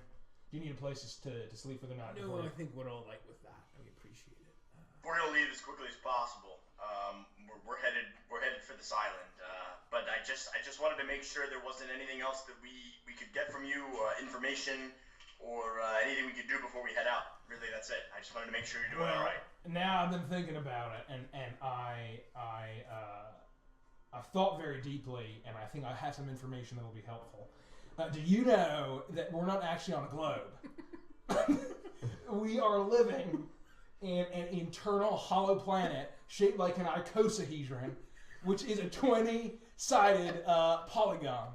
If you know what a polygon is, are you following here? You lost me at ice and some. Look, I Forgus, think that's a we gotta go, buddy. I appreciate the time. No, it's a polygon. I have great sources, Steve. We're gonna get going. I'm good. I'm glad you're doing well, though. I'm glad. Look, if you ever need me, you know how to get me. Okay, you know where to find me. Well, fine. Now that you're, if you're really leaving, since you brought me proof, I owe you a great deal of gratitude, and not to talk about you in front of your friends. And I've already not done that. So first of all, second of all, let me go into the back, and I'll grab a few things. And he goes into the back, and he rustles around, and he brings out a big crate of what seem like jars, and all covered in paper and wrapped up tight. And he says, "This ought to keep you all nice and healthy and feeling vital. It's good." What is that? You ever know how cavemen are the most? Have you ever met a caveman? I've never been more confused talking to you ever, Forgus. Honestly, in my life. All right. Well, it has been a pleasure, and we will see you again. Take Goodbye. this. I swear, it'll help. Just take I'm already it. pulling my gold out of the Yeah, I've already grabbed it, and I'm walking out the door. I'll take it. Just hand it over. Okay, he hands you this big crate that's probably like yay big, and so What is the jars? These are some of my special brewed ciders that may or may not have some magical properties. So it should keep you up in a fighting shape. Rodak, it's fine. I've got it. We gotta go. Forgus, it's been real, man. Have a good one. You too. I have proof of my great sources. So. And don't forget who gave you that proof. Okay, just when don't. I get back to Goldhaven, I'm gonna come find you. Okay, good. Don't run into any overlaps, any passageways to the Ghost Stream, or else you'll go sleep on him. make your earlier days. He's already in his PJs. I know. It's like a running gag now. It just wouldn't be the same if I didn't end it with sleep. I just can't remember what I have to use for sleep, and this is really difficult. Indeed. Sleep. I don't. Yeah, maybe. Yeah, so he's gonna get 12 something or others. Is it D8s? Yeah, D8s. So 12 D8s. So if anyone has any D8s, please Go pass for them it. my way. They're already yours. You got them? I should have 4 here. There's 4 That's more. 3 and 4. These guys. Yeah, thank you. 2, Can I 4, just grab some of these? 6, 8, 10. I just need one more D8. Take one of these. I tried to pass you one through my cam, it didn't work. I rolled really shittily. No, we got some good stuff. 8, I hope that he doesn't absolutely devastate us in about 12 seconds. 27, 28, 29, 31, 34, 37, 43, 49. You cast the spell. The pink glitter goes over him, and he goes, "Now, I'll get that zombie dust out of here. I don't talk to clones or zombies, except for this guy who's a zombie. But I talk to him because he's real life proof." Ladies and gentlemen, great sources. Great sources. Okay, take your stuff. Don't die. Come back with more cool shit, Avantris, and I'll turn you into my prime source. It pays very well. I told you I'd come back. I'll grab something from the island. I promise. That'll be exciting. Are there any other messages you'd be wanting to leave with your friend here before we depart? Nope. It's unlikely that Seamus will head back this direction. I imagine Seamus is going to start to rebuild and whatnot, which is a whole other story, and Emiria just wants to kill me, so I don't think I have anything. And was the whole point of you bringing me here just to convince this conspiracy theorist of me existence? It was, and I am not ashamed to admit that. No regrets. Again, I appreciate your help, and we'll be on our way. We thank you. You have a good night, Forgus. Okay, get done. Just try not to die, and watch out for the ghost stream. Okay. He slams the door. We need to be going back. You are in the couch. Right. To the boat. Oh. What? We're not going to the boat tonight. We're not leaving tonight, are we? I thought we were going to get a long rest on the boat. We were leaving first thing in the morning. It's like 4 a.m. Yeah. I'm ready to roll. Yeah, let's go. What else are we going to do? Well, first of all, I gotta add time to the stables for Ambi. We only paid for a week. I thought we paid for 2 weeks. No, just a week. Well, that makes you an idiot. Well, we and can get... second, we don't know if Alphonse or anybody has called for us. We did never meet with Alphonse, but we do kind of have a new renewed sense of purpose. No, so hold on in the character. So you saw what they did, right? You saw the devastation that they had. The amount of crocodile pirates. We're horribly outgunned here. So, I'm with you. Now, no offense, just because we have one ghost pirate in his ghost ship, with nothing else additional, you think we can sail over there, kill them all, including a turtle, including Adelaide, whoever, including Orpheus, including King Cram, and the vultures, and no, we cannot. No. One foot in front of the other, my friend. Nope. Yeah. Nope. I'm with Rhoda on this one. We are unprepared. No. You can leave without me if you'd like. Okay. That's fine. So enjoy. So then, what? Let us. I'm gonna cast sleep. Matthias. Yeah, that would be a great roll. That would be amazing. Matthias, I'd like your counsel on this. I understand that you seem very driven in this task of hunting Adelaide Blue, but we'd like your input. I mean, what makes you think that you can handle a creature such as this?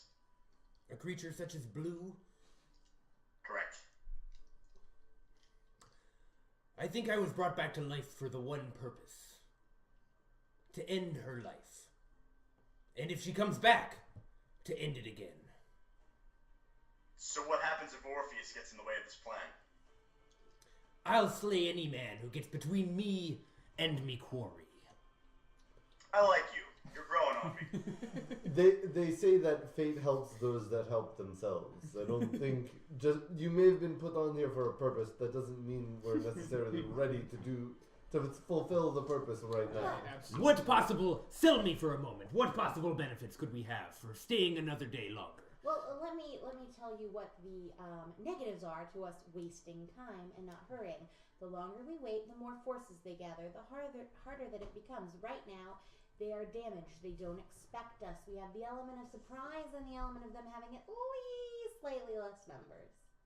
So while I do agree that we are horribly outmatched here, I agree with Matthias and Sylvie in that we gain nothing by waiting. They only have time to regroup and be alerted of our presence, honestly. And yet we have we know that the most powerful man in this city is requesting audience with us at some point. He's a Dracula. And that's fine. If he's a Dracula, he could use his Dracula powers to help us.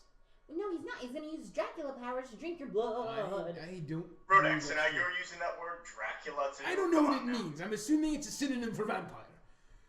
So, my point is that if we leave right now, we will die. I promise you that. I don't think so. So that's why I'm not leaving right now. I think the god of the world provided us a ghost boat that we should take. So what if we did this? What if we brainstorm for a minute, think of any contact that we have met while we've been here that could help us with anything, and we send to them and tell them that we are leaving at dawn and to meet us at the ship with anything that they think would help us on our quest. Dawn won't work for Alphonse. Thank you. And it's Pre-dawn. That's only like 2 hours warning. I don't know that that's enough time for anyone. And that's why Better than nothing. I don't think we gain anything leaving right away. If we wait a few hours, 12... What do we gain by leaving in 2 hours? Just so you can pay for your RAM?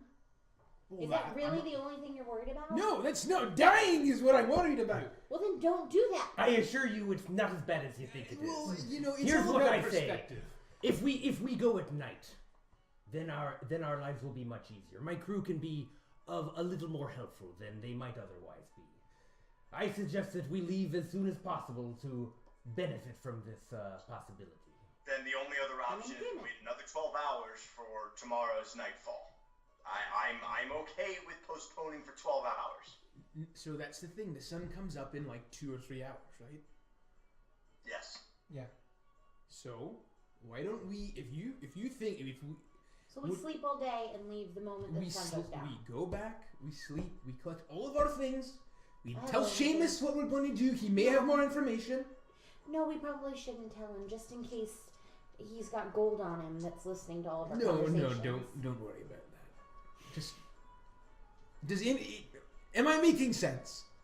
You're not wrong. I'm concerned. I can spare 12 hours. I don't want to wait another week. And that's fine. I just think we need some kind of assistance from the serpents. Well, then let's gather what we can. Let's try to contact Alphonse immediately. Maybe he will meet with us during the day. Who be these serpents? How could they possibly help us? I'd be happy to fill you in on our way back to Noble Garden. But let us discuss what we need here, and then I will fill you in on any questions you have on the way. So let's try to get in contact with Alphonse. I'm giving you 12 hours. Is that reasonable? 12 hours till the next sunset, and then we leave. So let's see what we can do in 12 hours. I think that Alphonse may make time for us, so we meet him on his terms in his humble abode, and we go from there. I'm just about at the limits of me generosity. I propose that you go and meet this Alphonse, but I be going back to the Mon Ami, and I'll be waiting for you there. I give you 12 hours, and then I'll be on me way. Counter proposal. We will meet you at your boat in 12 hours. I would not like to return to the Mon Ami if possible. We'll meet at the dock. Done. All right. And I cane away in the direction of the Mon Ami. We should be heading to Noble Garden trying to find Alphonse as quickly as possible. We are on the clock. I don't want to meet with Alphonse personally. Like, I get that you guys didn't talk to him, but he's creepy. He's incredibly You don't have to meet with him. uncomfortable. Wait, I take it back. I don't You want have his to help. meet with him. I You're don't coming want with his us whether you like it or not. No, I don't want to. Why not? Because I don't think he's a good person. I think he's killing people to gain more power. That's not someone who's going to help us with this. I agree with you to a point. The only reason I am even entertaining this idea at all is that Miss Theramore trusts him completely. And she is a very noble person, and she would die for us, and we saved her. And I think we owe it to her to at least trust her trusting him. And Vito. Well, what is he going to do? My point is they all trust him. A little dragon? I don't They care know whether far they better trust than him. we do. Not really.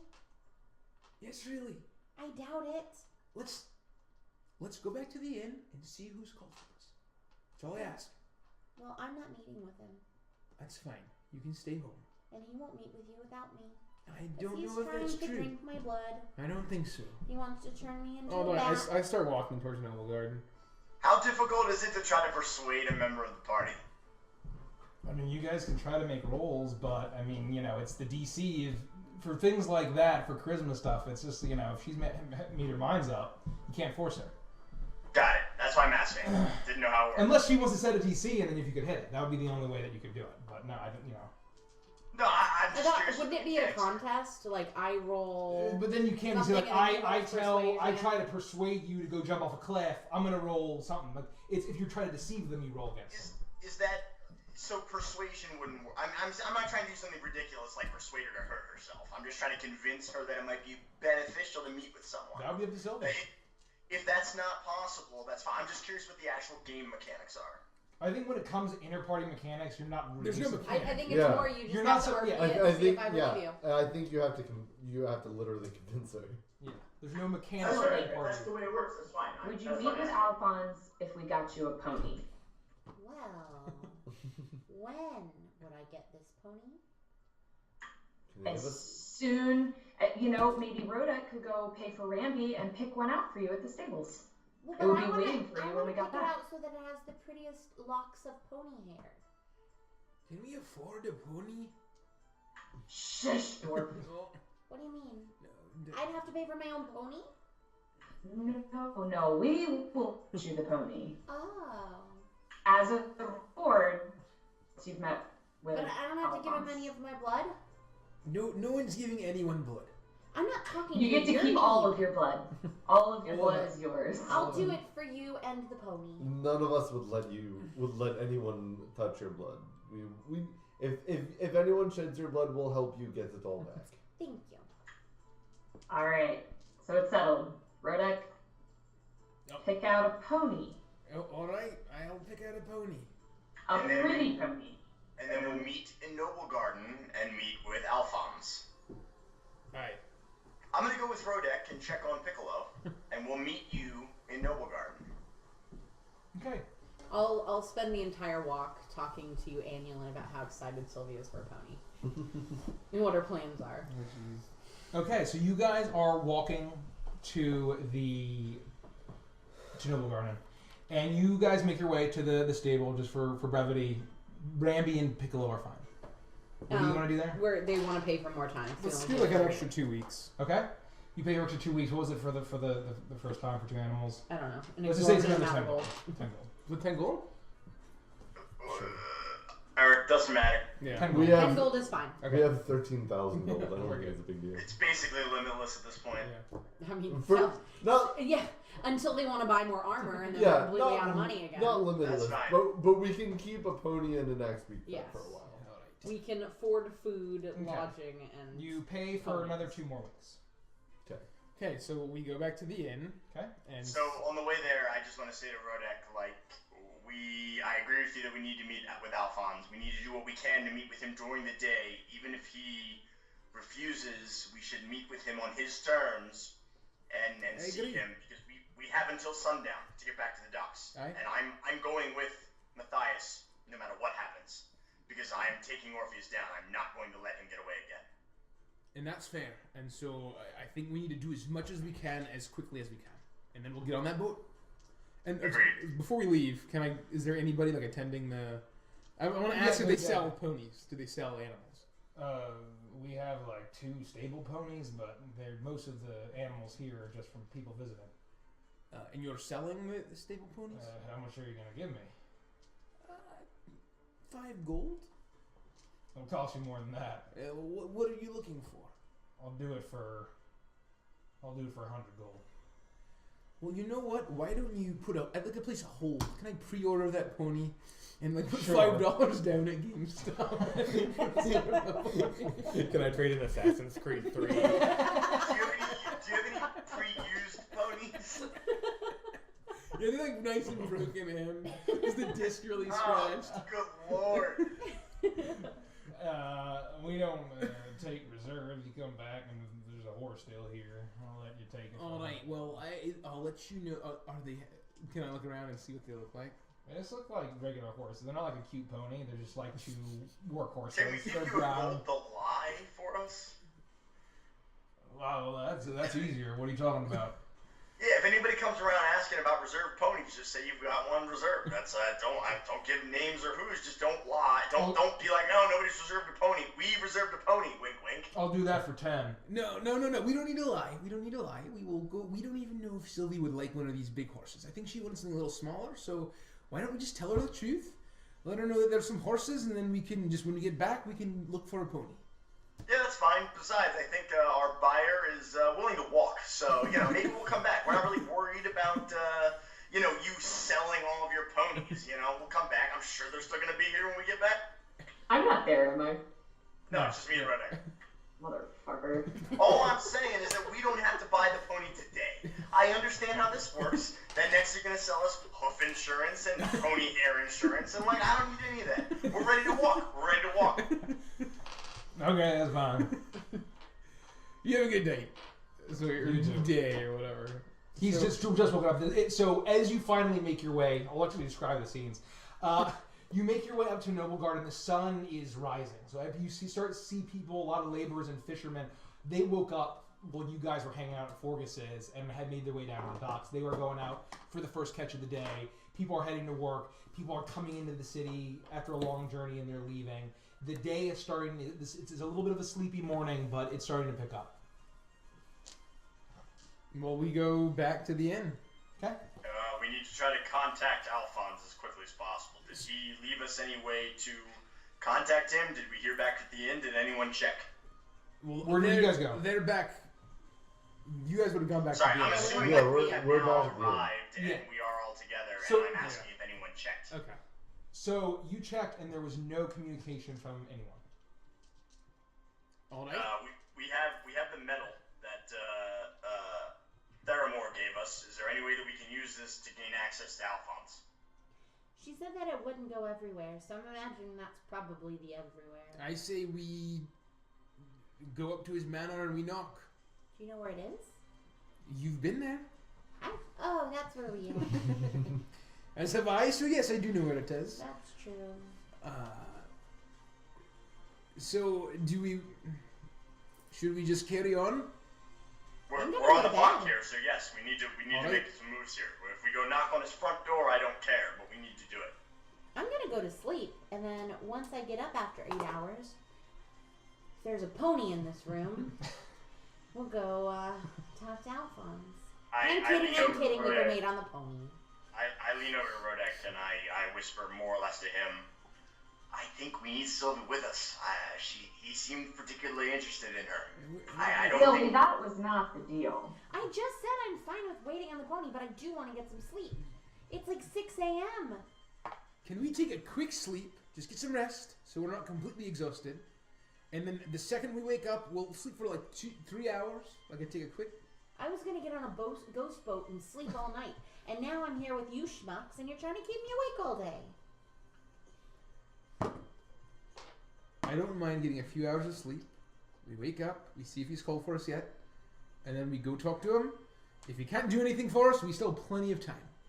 And then we go down on the docks and we go. Alright, I will be asleep, meditating for 4 hours because you people are lame and need to actually sleep for 8. Just wake us up in 4 hours. In 8 4 hours. That's all you get. Do we, I guess... I need 8 hours. I need 8 hours for a rest.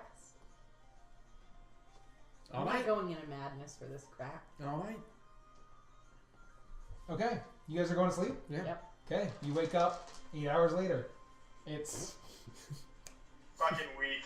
6 to 8. Yeah. We now have 4 hours to It's get back 2. to the docks. We're until sundown, right? Yeah. So until... Well, no, he said 20... I thought he said 12... No, 24 hours. 12 hours. Nah, we don't want a full day. We want to get back at that next night, so we have all night to travel. Okay. 12 hour day. We check the front desk, see if there's been any word from 12 Alphonse. hours from 4 a.m. You check and there's no word from Alphonse. I think we were kind of... To make it easy, we're working on a 12 and 12 schedule. If you want to argue a couple hours, whatever. But I mean, we're just talking about the late nighttime. A couple days to get there anyway. Well, because 12 hours would have been earlier than sundown. And we said So you have till sundown. Okay. Until sundown. Okay, anyway, so let's go. Okay. Right? Alright. So We head out and we walk up to Alphonse. What's that? Yeah. You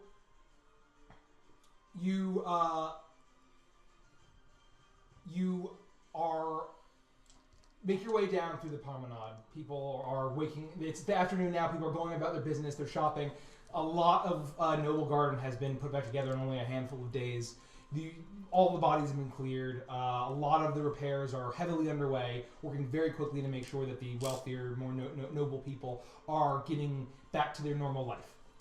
You go and towards the Alphonse Manor, that large promenade that goes down. You see the gates are closed, and the fronts are very heavily guarded with sea eagles. And when are you going to approach? Who has the... I do. Ganji. So I show the symbol and say, we are looking to request an audience with Alphonse. He looks at it, and he you can see him take it, and he examines it. He gives it back to you, and he looks around and says, "Well, I appreciate that you come from High Lord Theramore, but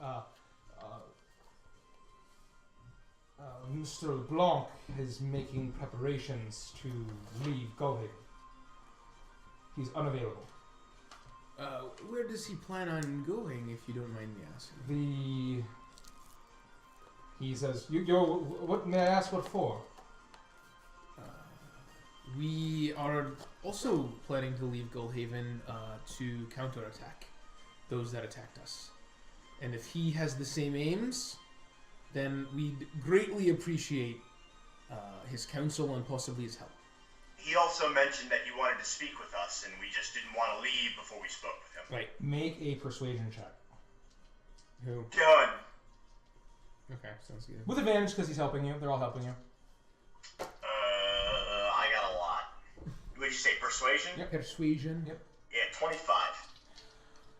He looks at you and he nods like, well, I normally would be sure to let you in with such a sigil from High Lord Theramore, but I've been told very explicitly that Alphonse is not headed for a counterattack. I should not even be telling you this, but you come from the High Lord. He is headed to his family manor in Agwe. He says the attack had changed things. He did mention specifically that he wanted to speak with us, and that he would be sending word for us, and he has not. And we just don't want to leave a man like Alphonse LeBlanc waiting while we take off. Candidly, between you and me, he seemed very bothered by the attack. Who wouldn't be? After a city was attacked, apparently plans were changing. The attack caused a great amount of distress for Mr. LeBlanc, and whatever he seeks in his home is beyond me, but he says that whatever he promised before the attack, I cannot speak for. There's no way you can send word to him now. He was very explicit about me not being disturbed, and we do not disturb Mr. LeBlanc. Do you know when he was going to leave? I believe he's leaving tonight. So you're telling me that the most powerful man in the city is leaving the city while they're still rebuilding from the attack? Yes. Is that what you're telling me? Yes.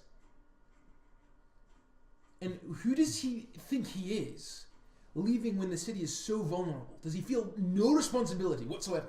That is not my place to judge.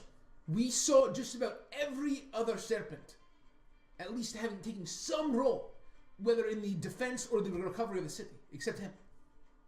Well, I apologize, sir. I understand that this is frustrating and it's been a rough time.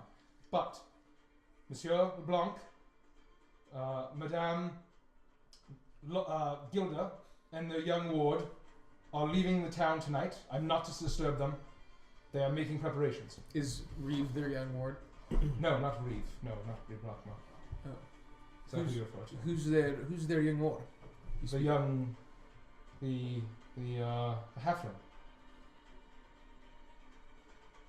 Oh, we weren't aware. The religious consultant. Okay. We must not have met her at the masquerade. Is this, when you say ward, do you mean like a child? No, she's not a child. She is very young. She is When they need guidance, they turn to her. The daily prayers. They take the worship of Selûne very, very seriously. Who's Selûne? Is there any way you could get him a message? The Not moon necessarily asking for an audience, etc., but just a message from me personally. Okay. My name is Sylvie Flickerwicket. He will know the name.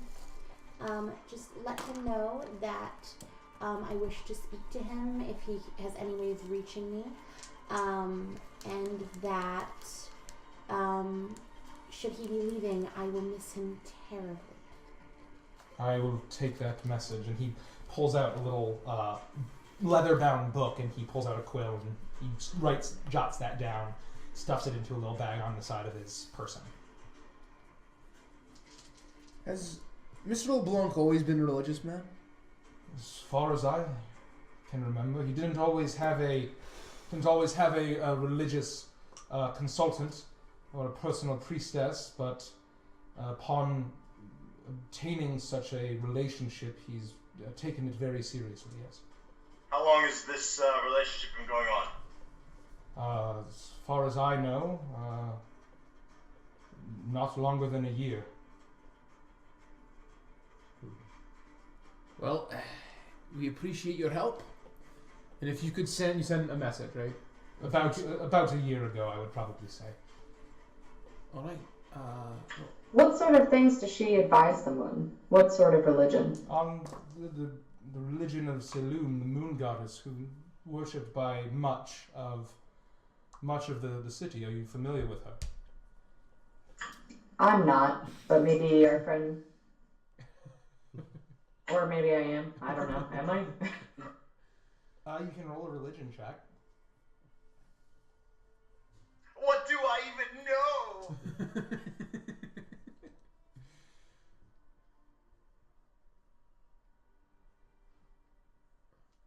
16. You would know that Selûne would probably be one of the goddesses that is also worshipped in the Wood Elven communities. They take the moon very seriously, as well as in certain clerical circles. There are, you know, that she is a moon goddess, and there's an element of purity and goodness, and she's a very positive and benevolent goddess.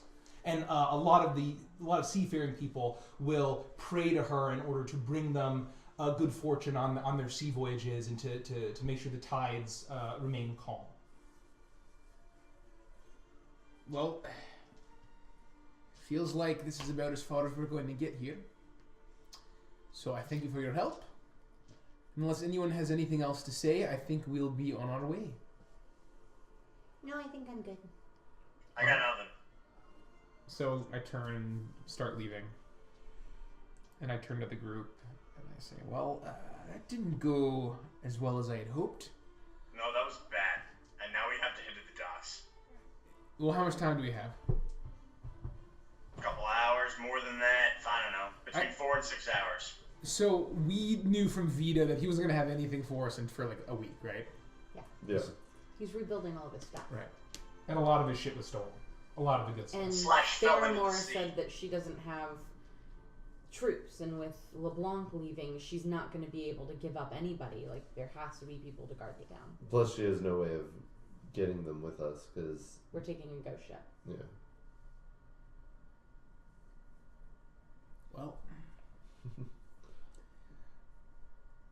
What's our plan, then? We leave. We meet Matthias and we head out. And then do what? We'll figure it out. We killed hags. I would. Someone explain that to me. And then would it be worth going to Alphonse's shop to see if there were any potions or anything we could take with us that might be helpful? Do we have time for that? I don't know.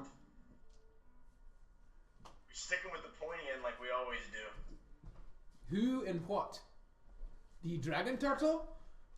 Well, no, the dragon turtle we've got to take care of with the ghost ship. No big deal. The whole point of the ghost ship I is we can don't probably have to deal with animal handle that. But do we know for sure that we don't have to deal with it at all? No. I No, thought we had we're trusting already Matthias. decided. We don't know anything for sure. We Didn't never you have. say last night, if we did what you asked, which we have done, that you would do this with us. So why are you arguing? Because we don't have a plan. Never have a plan. We didn't have a plan last night when you that said you were My going point to. is, what are we hoping to accomplish? We leave, we get there, then what? What do we do? We're hoping to find Adelaide Blue, help Matthias slay her. Oh, that's We're great. hoping to bring Orpheus to justice. By that I mean slay him too, and take it one step at a time like we always do. I'd like to let Theramore know that we're leaving, and that if we Send her a manage letter. to take care of the dragon turtle, then she can expect word from this one with his weird whatever. And You can't ask her to send people away from the town No. when what's-his-face is leaving. And also, we were not planning on confronting the dragon turtle. We have Correct. I think it's fair to let her know we're leaving, but we are not intending on You tangling can't with ask that her turtle. to provide anybody. and my point is that if we need help and we find a way to deal with the dragon turtle, it would at least be courteous to give her a heads up in case we need help. Of course, and we've got Ganji to communicate with people at a moment's notice. All right. Well, I'll be going back and gathering my things. I agree. Let's do the same, and we head to the docks. Okay. So while I'm there, I'm gonna write a quick letter, and I'm gonna tell, just saying, like basically to Admiral Theramore, that hey, we're going to Undertow Isle. We may not come back, but you may hear word that the sea is now safe, and if you do, and we call for help, please be ready to send as quickly as possible. Okay. You write that letter, you seal it up, you leave it with the one of the seagulls that's guarding the inn. You leave it with him, and he says he'll deliver it. All right. What's the girl who runs the shop? Mina? Nina. Can I write her a letter and say, please send health potions on gulls or something? Okay. Why don't we swing by on our way there? Let's buy Better. potions. Because I don't have any. I think I'm out. So yeah, that's like a good idea. On our way down to the docks, let's go just pick up some Stock up. some potions. Stock up. Yeah. I only need some arrows anyway, probably. So Okay. Most likely. So you go to the room, gather all your stuff. Seamus isn't there. oh yeah, Seamus. He is not there. You probably get the idea that he's wandering, doing something, trying to rebuild, something like that. And you gather all of your things, suit up, pack up, you're ready to go. You make your way quickly out of Noble Garden, heading through back into the Apollonian hemisphere, and you arrive at the equivalent exchange. As you get to the equivalent exchange, you see Mina. She has a little a leather bag that's open, and she's like putting a bunch of stuff. You see her like putting like a little dress or something, and like shoving a whole bunch of like you see her stick a few potions in there, and then as soon as you come, she takes the bag and puts it down beneath the desk, and hi, can I help you? Welcome to Equivalent Exchange. Thank you. We're glad to be back. Are you open for business? Yes, of course. It just looked like you were leaving in a hurry. Oh no. I got some time off, so I'm just going on a vacation soon. Oh, all right. I hope you have fun in Ogway. Oh, Ogway? No, I've never not going there. Never been there. No. Yeah, me either. Insight check. Make an insight check. It's good. 3. She looks really genuine. All right. So you're? I thought you said that you rarely get time off. Why I not know. off? I know. It's rare, but we found some people to actually take my ship. It's just the problem is that Mr. LeBlanc usually doesn't trust anybody to run the store while I'm instead of me. So I just finally we just found somebody that was good, and we got him. He came in from Anzu, and so it's okay. So we're fine. All right. We'd like to buy some potions. Okay. What are you looking for?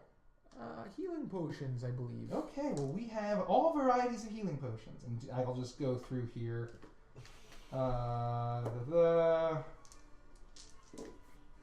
It's like fully stocked up and get like 50 is a regular healing potion.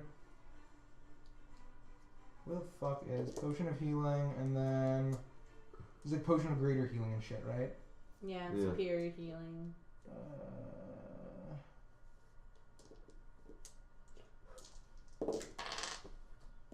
Supreme healing is. Wait, hold on. Where the hell is? Sorry, guys. I have this open, but I can't find it. Oh, superior healing is 450 gold. Dang. What's greater? Potion of greater healing is 150. The normal ones are 50, you said? 50, 150. Did I say 450? Yeah. Yeah, 450. And Here's what I say. We all get Well, 3. before we do that, is there anything else that we want to get? Do you have anything? Do we have a diamond? But this isn't a gem shop. we sell alchemical reagents. You can buy a diamond here. We'd like at least. A diamond worth of. How many? Gold, I can cast 3 a day. You can cast. What's a diamond do? If that's your asking.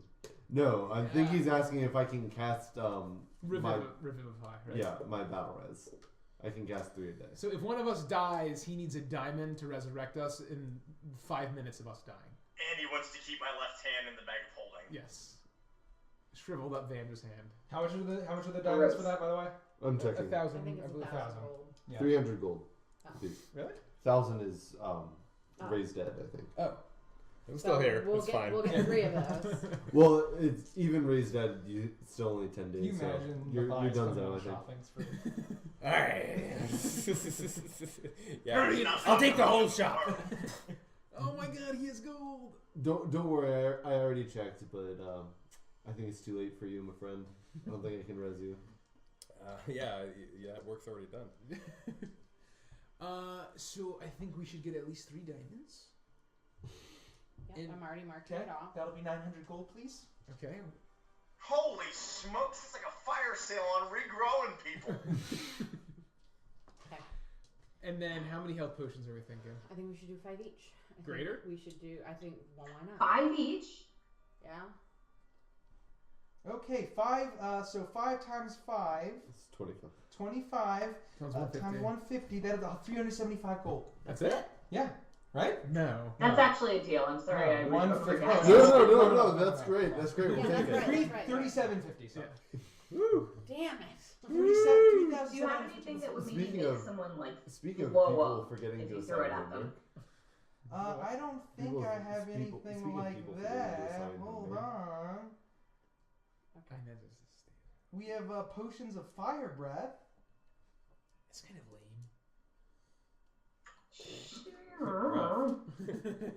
Yeah, we had some. We have potions of flying if you want that. Ooh. What's that do? You can I mean- fly. Seriously? No, it's For how long? the potion flies. Yeah, the potion just flies next to you. I mean, how long? Like, how long does it let you fly? It's slightly inconvenient. Probably like an hour. We'll just whatever it is whatever the DMG says. I'm not gonna look it up. How much are those? Potion of flying. I'll look that up right now. 500 gold per potion. I could be an angel of death flying above all of you with my arrows. We have No, dust. that was already taken by me. Thank you very much. We You don't need have to.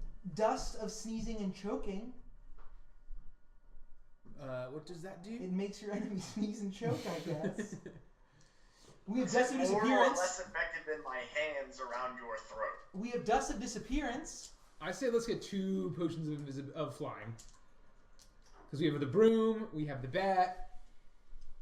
I don't know what your plan is here, but Yeah. fine, go ahead, spend That's the money. I don't 1,000 care. gold. 1,000 gold. You I think please. so? don't think that we should do it. No, we're Yeah, already down to 9,000 gold. I don't Almost know at that that's 1,400. worthwhile.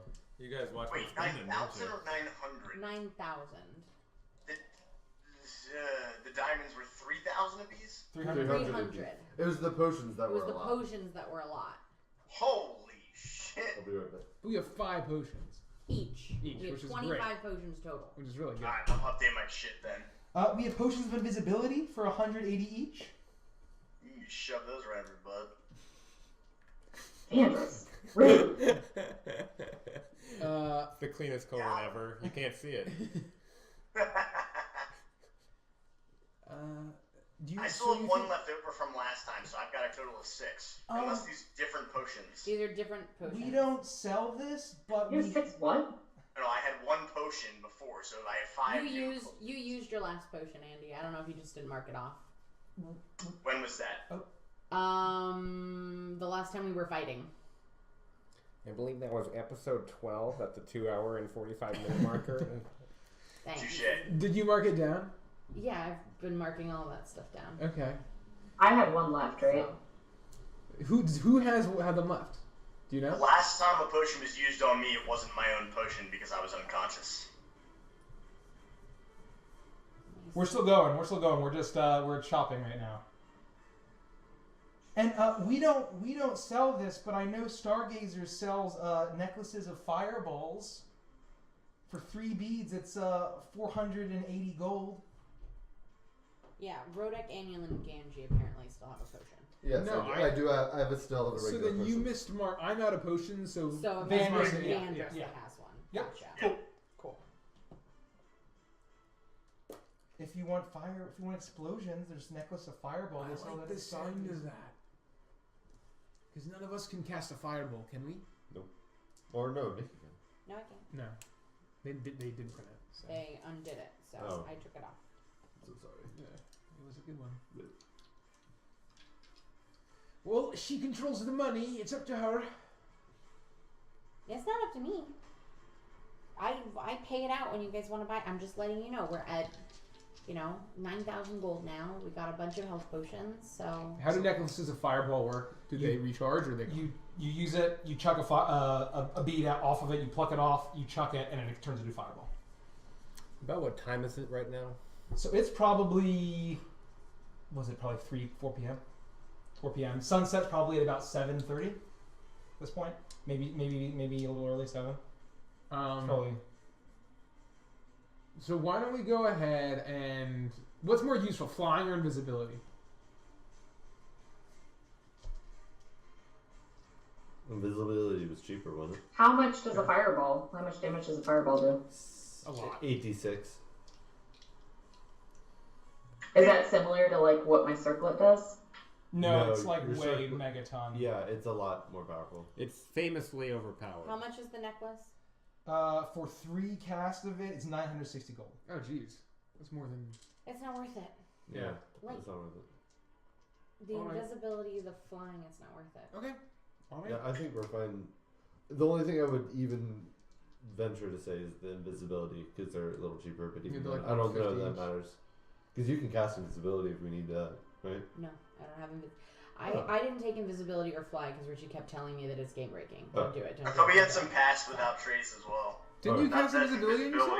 I have greater invisibility. So that's this I don't have option. regular Oh. invisibility. Well, I can cast greater invisibility on one person, but it only lasts for a minute. Well, anyway, So I it's for combat, not like doing all the other things. not scouting or anything. Yeah. I think we're good. I think we are too. Okay, All right. that's it. You have marked down all the stuff that you have. Yeah, we now have 25 potions of greater healing. Okay. Are we distributing them? Yeah, we're each What's- getting 5. What is the dice for healing for the graders? 4d4 plus 4. Yeah. They're delicious. Okay. I'm ready to roll out. Wait, what were the other potions? They were not greater, right? No, Yeah. they're 2d4 plus 2, I think. That's 50 each. I just want to mark down because I have one of the old ones left still. Okay, let's roll. Okay. Okay. That's it? You guys are good? Yeah. So, you pay Mina. She wishes you goodbye. She's like, okay, I'll see you. Someone will be here tomorrow. It's not me, but I'm going on vacation, so bye, guys. And she kind of starts, as soon as you leave, you hear kind of rummaging around in the store again. And you make your way down to the dock where Matthias is waiting. Unless Matthias is not waiting there.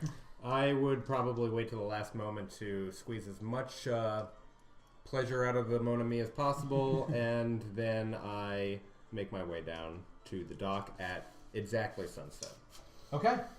You guys basically make your way to the dock at the same time. The sun is setting, and it's casting beautiful hues of orange and purple and gold across the sky, and also shimmering on the waves. The wind is very calm. It is a beautiful, pleasant day, and you happen to meet at the same dock where you saw that Jelvis, or whatever the fuck I came up with. Good old Jelvis. Good old Jelvis. Good old Jelvis. Better than Pervon. Yeah. You see Matthias there. All right, I think we've prepared. Have you've taken care of? I don't know why I'm doing your voice. You've taken care of your business then, As much as we could, unfortunately, but we're sufficiently more stocked up now. Then I say we be on our way. Aye? All in agreement? Aye. Aye. Aye. All right. I walk up the dock to the very end, and I pull a small object out of my coat, and I say, "Fucking boat!" and I throw the object. As you say "fucking boat" and you chuck this small wooden box, and you see it start to expand and unfold, and into the water splashes a large whale boat that looks like it could sit about like 10 people. I jump in. I immediately land and acclimate to the swirling of the waves, and I wave everyone to get in as I take the oars into my hands. Here we go. Hold on, so this is like a small boat? Like a little oar boat? I'm sure he's taking us to the bigger boat. He did mention a crew. Yeah. Are you going to complain about this too, Rodak? I'm going to cast Polymorph on Rodak. Okay. What save is that? Is there a save? There is a save. There's a save if you want it to be, I think. I prepared water walk. Don't worry. What is that? What a horrible idea this is. Wisdom. Make a wisdom saving throw, Rodak. Save that wisdom. Throw it. Nope. That's not gonna do it. Did I have inspiration for anything? No. Okay. Well, I want to turn him into a monkey. Okay. You've seen a monkey at like a carnival or something that you would have seen. Yeah. So I'm gonna grab him and I'm gonna hold him while he like lashes against me. I'm gonna keep him as a monkey for an hour. See, this is perfect because now we have Diddy Kong to help us storm the Kremlin Island. So Rodak feels his body shrink down into a little brown monkey, and Sylvie picks him up, and do y'all get in the boat? Yeah. Yeah. That's the second time I've seen you use the magics. That's you seem very apt at that. Thank you. He's been bitching and complaining all day, and I just want him to shut up. He's a bit of a monkey. Aye. I start to row into the great blue. And it lasts for a full hour without any. So into the high sea. So as the sun disappears behind the sun disappears behind the horizon, and a dark comes over. Yep. Is this taking longer than 10 minutes? I'd say so. Why? Because I'm casting Water Walk on myself as a ritual. Okay.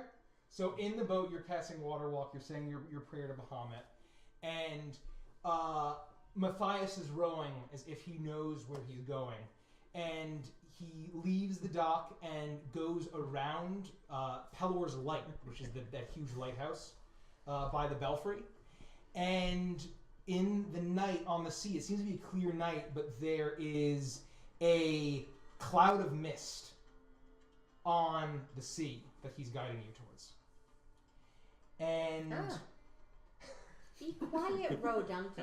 And as you row closer, the mist starts to envelop your boat, and you feel the dampness on your skin, and fur. Damp fur, and your monkey fur, and your scales. And as he rows closer, there's a deathly quiet. You can't even hear the waves or anything else around you. And as you make it just a few more feet, all of a sudden, a massive shape emerges in the mist. It is a sickly, ghostly, spectral blue or green. And you see 3 massive tattered sails emerge from the mist. Ropes hanging down. You see an enormous 3-masted ghost ship. It's the Black Pearl. Look, Rodunky, look at this beautiful ship. I like him like this. What do you guys think? Can I shit in my hand? Throw him in the water. Make it a No, just throw him in the water. It's okay. Not actually. I don't actually. I'll just prestidigitation away. Silly Rodunky. So Matthias, we probably should have asked this before, but have you ever had a corporeal live form on your ghost ship? I've had a few, yes. In my search for Adelaide Blue. Okay, so we're not just gonna Have you ever had the living person walk off your ship? Nay, I can't say that's ever happened, no. I thought as much. As he rows, the whaleboat comes alongside the ghastly green ship. As you can see, it is a thick, glowing green ectoplasmic material, but you are able to slightly see through it. All of a sudden, green glowing ropes clatter down along with wooden planks of ladder, and you look up and you see sunken faces of ghostly blue men. They don't seem to have any eyes. They're just these hollow holes, and they don't seem to have any mouths at all. It's just completely glazed over. They are heaving down a rope ladder to you, and you see them all just moving around silently, preparing, getting this ghost ship ready to sail. Without hesitation, I immediately grab onto the planks of the rope ladder and start to pull myself up into the ship. Okay. I'm gonna bolt it for the top of the ship. Yeah, I look pretty worried just because the ghost guys are terrifying, and I've never really been on a boat before, but I hesitantly climb up.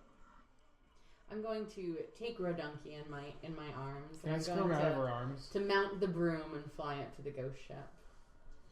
Okay. Sure, I'll drop you in the water if you want to swim. Make a contest, Sylvie strength versus your athletics versus your acrobatics. Well, what would my acrobatics be? As a monkey. As a monkey. Oh, what the fuck are monkey stats? Yeah, you have to look at monkey stats. Hold on. Well, you won. Hold on. Yeah. Oh yeah. 5. Yeah. There you go. And you wanted me to do what? Acrobatics? Yeah. I can't. I would be blown away if monkey was in the fucking index of the player. By the way, water was walking this affects guy. up to 10 people, so everyone has it but Rodek. So you better hope he doesn't fall in the water. I got it. Nope, they don't have it. Yeah. Those fucking idiots. What fools? Got him. Didn't they know a gnome was going to make a dwarf a monkey? I mean, imp is close, right? Yeah.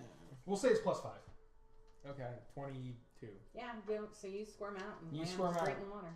No, I want to grab onto the ropes. Okay, Rodek is a monkey. He grabs onto the rope. Sylvie flies up on her broom and lands.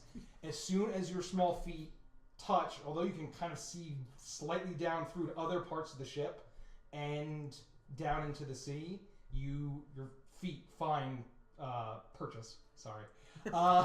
Damn it. Negative inspiration. Yep, negative inspiration. Your feet hit solid ground. It hits a form. Yes. I poke it with Malleus Maleficarum. The ship. The entire ship melts. You pull out your mace and you poke it, and you're getting a sense that this is definitely some ghost ass shit. It doesn't seem to be destroying it, but it is definitely there's some clashing. It's doing some business. It is definitely there's some clashing here. It's doing some extra 2d6 radiant. Yeah, there's some extra 2d. Spooky business. Yeah, this is some spooky biz. One of my crew is pulling the rope ladder up, assuming everyone's now on the surface of the ship. I lean over the railing and I say, "Fucking fold!" The boat goes and turns into a little box and flies into your hand. And I capture it and I turn around. Welcome then to the Devil's Due. I poke it in my This is some really fantastic magic words. And I'm just in my monkey form, like holding my on the ground, like shaking, holding my. With that, you see a huge crew of ghostly spectral forms that all seem to be humans of varying heights.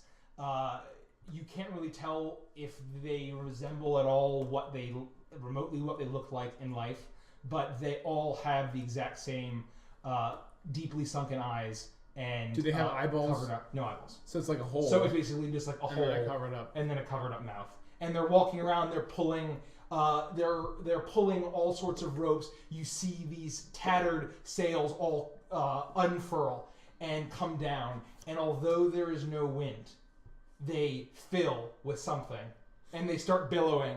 And and I say that in monkey voice. And we're all dead. Good campaign, everyone. Let's re-roll new characters. And you all take off into the night. I'm shouting. So I'm shouting orders at my crew and readying everything as we begin to sail into. I want to spend the rest of the hour constantly chasing around Rodunky and trying to get him, and constantly having like contests with him where he's trying to get away from me. Sometimes I give up. There be some empty barrels over here. You're gonna give up? Yeah, I'm just like a depressed zoo monkey. You know, I'm just like. So then at that point, I'm carrying around, and he's like limp in my arms, and I'm just caressing his head. Just waiting for it to be over, contemplating my impending doom. So Matthias hobbles around the ship with his elaborate cane guiding him, waving his spooky cutlass around, shouting orders at his crew. Yarr. And the second, almost before the words come out, they're nodding in understanding and going and doing all the tasks. Finally, once all of the crew are ready, the ship takes off into the sea and starts heading west. Awesome. It'll be some time before we arrive at our destination. Is it an hour yet? What? I'll drop it so you can start talking. You are so cute. Don't you ever do that again. I can't promise that. No, I'm telling you, don't do that again. No promises. You won't like what happens. You get one. Everybody gets one. That was yours. Oh, I get one? Avantris, he had his. Excellent. I told him everybody gets one. He had his. That was yours. Well, we'll talk about it later. You're still frustrated from being a monkey. You'll feel differently in the morning. After recasting Waterwalk, I kick Rodak off the side of the boat. No, you do not. Everyone gets one. No, not really. Everyone gets one. Everyone gets one. I'm gonna murder everybody in their sleep. You continue to be a little shithead like that, and I'll turn you into a monkey whenever I please. I'll admit that there's not very much in the way of accommodations here on the ship, but I can lead you down into the ship's proper and the bowels. Just above the bilge even, and I'll lead you down into the ship proper and show you your cabins. What do you say? That sounds lovely. I'll get settled. We begin to make our way. Okay. I would assume that there are a number of there's a second and third floor. This is a big ship. On the second floor, there's going to be a number of just sort of small cabin boy style cabins for a piratey crew. Most of them are filled to the brim with loot, treasure, that sort of thing. Oh. And I bet it's cursed treasure. You might not want to touch it. so you also notice that with these crew members, they have these ghostly swords on them and ghostly weapons, and they seem pretty armed to the teeth. And but they're kind of walking around almost like robotically, without any kind of sense of that there's any kind of real full sentience there. And so you're all gonna go to sleep. So we're in. Wait, so we're sleeping with the booty and all that. The tons I often sleep with the booty. of. Do I? I would probably quickly slide to the side gold pieces, goblets, and what have you off of a bed, and just pat it down green ethereal dust just sort of poofs up and what have you, and I just make a rough gesture and then continue on my way, showing everyone their own individual cabins. Does the treasure seem real? Like, is it actual gold? Make an investigation check. Dum, dum, dum, dum, dum, dum. You know, I said I was rolling well, and this is what happens. 2. From what you can tell, it looks real. Wow. Avantris breaks out into hives. Gross. I'm allergic to ectoplasm. Y'all got any more of that gold? All right. I'd like kind of set my stuff down, and I get settled, and maybe take like my own little like soft whatever I use for like a pillow in my bedroll and put it on the bed. Okay.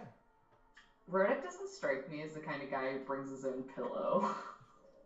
We'd all have pillows, right? He's hyperallergenic, and so less dust mites. Neck support. if he doesn't have a feather pillow, he's just all puffy in the morning. Yeah. It's a rock. Yeah, it's a dwarven rock. Though. Those dwarf snores are terrible.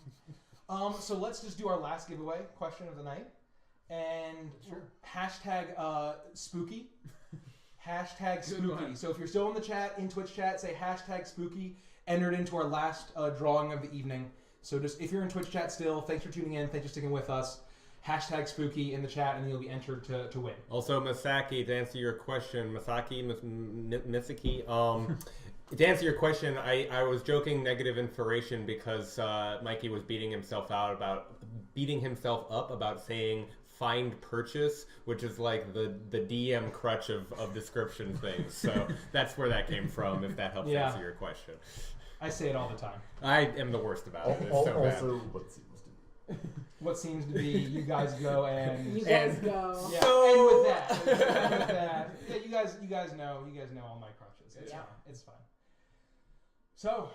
Yeah, hashtag spooky if you want to win one of these decals or one of your choosing. We can cut one, decals. Excuse me, they pronounce decals. Yeah, you can win some of this fine decal matter. Made by Rodunky himself.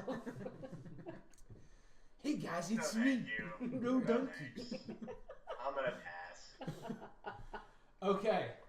I make my way to my captain's quarters after maybe speaking with some of the men in a conversational tone, and that's where I'm at. If we're starting to enjoy the nightly cruise, so to speak. Yeah, Sylvie's gonna wind down in her quarters, and she's just going to shoot the shit with Lumi, talking about how excited she was about getting her pony, and that Rodek is way better as a monkey. Oh boy. And they're just basically having like a slumber party, unless anything happens. Okay. She's got a rocky Anyone else doing coffee anything by the else? bed. Nothing for me. Nope. Okay. So are we all in our quarters? Just I guess. How long ago did we wake up? It wasn't that long ago. No, but he mentioned that his crew wasn't going to be usable by day, so Sylvie would want to get to sleep at night to be available to help out during. Yeah, the I guess night. I would just start kind of cautiously exploring the ship. Okay. You go and explore the ship. It is you've been on I think one ship before probably, and it wasn't the greatest experience for you. It seems to be about a standard, a little bit larger than average 3-mast, whatever word for that kind of ship is. Right. It seems pretty standard. It's smaller than a galleon. There's a name for it. Smaller than a galleon. Frigate? No, it's. And so you see a lot of ghostly barrels, ghostly crates, ghostly stuff like that. Stuff, yeah. Ghost stuff, really. It's all like almost like you could. It's almost fully solid, but there's still a slight little bit of transparentness to it. Right. It smells like this musty. It doesn't smell like death, but it smells like this musty old scent, and it doesn't really seem to bother Matthias. Okay, so you guys are going to sleep? Meditation for 4 hours. Okay. Yep, sleep great. Man, 2 long rests in a single session. That's remarkable. So We've got days of travel.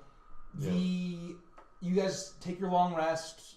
The elves meditate, and all of a sudden you hear the heavy footsteps of ghosts running around, which you wouldn't expect them to have footsteps, but there does seem to be noise throughout the ship. Ghosts are running around Matthias. You get the alert from one of your crew members that there have been black sails spotted heading directly towards the ship. It's the Pearl! I'm at the head of my ship, looking out and seeing what I can see about the oncoming. Okay. You run up. There is a. Do one of these like the. You run up onto the deck. You look up toward the crew member in the crow's nest, and he's pointing out in a direction. You see there is a ship with black sails and a Jolly Roger on a barrel on top of this flag. You guys are way far out from Goldhaven. You've been sailing for 8 hours at a good probably 8-9 miles an hour. So you're a good ways out. You've seemingly not been attacked by any kind of dragon turtle. And this ship is heading directly at you.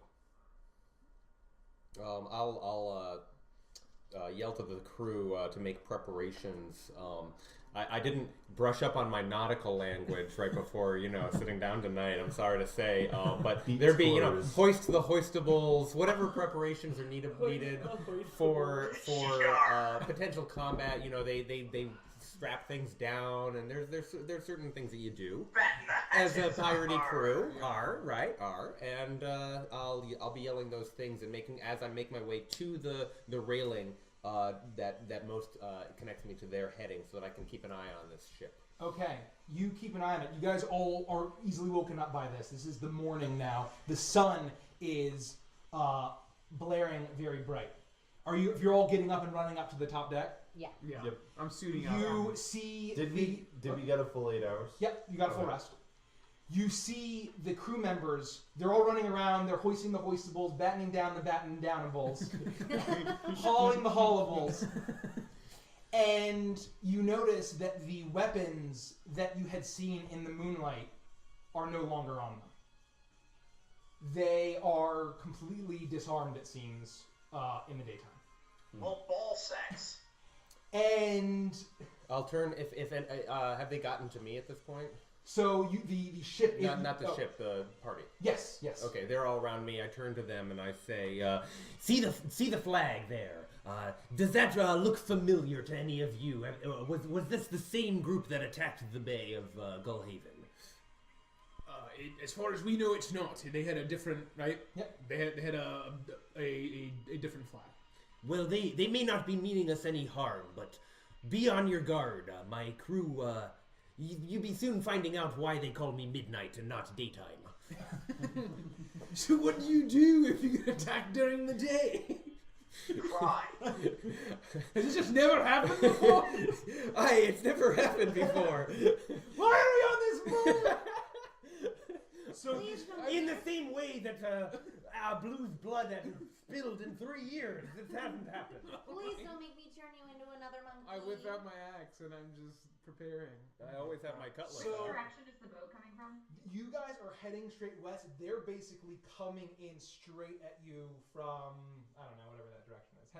Coming at you towards the east.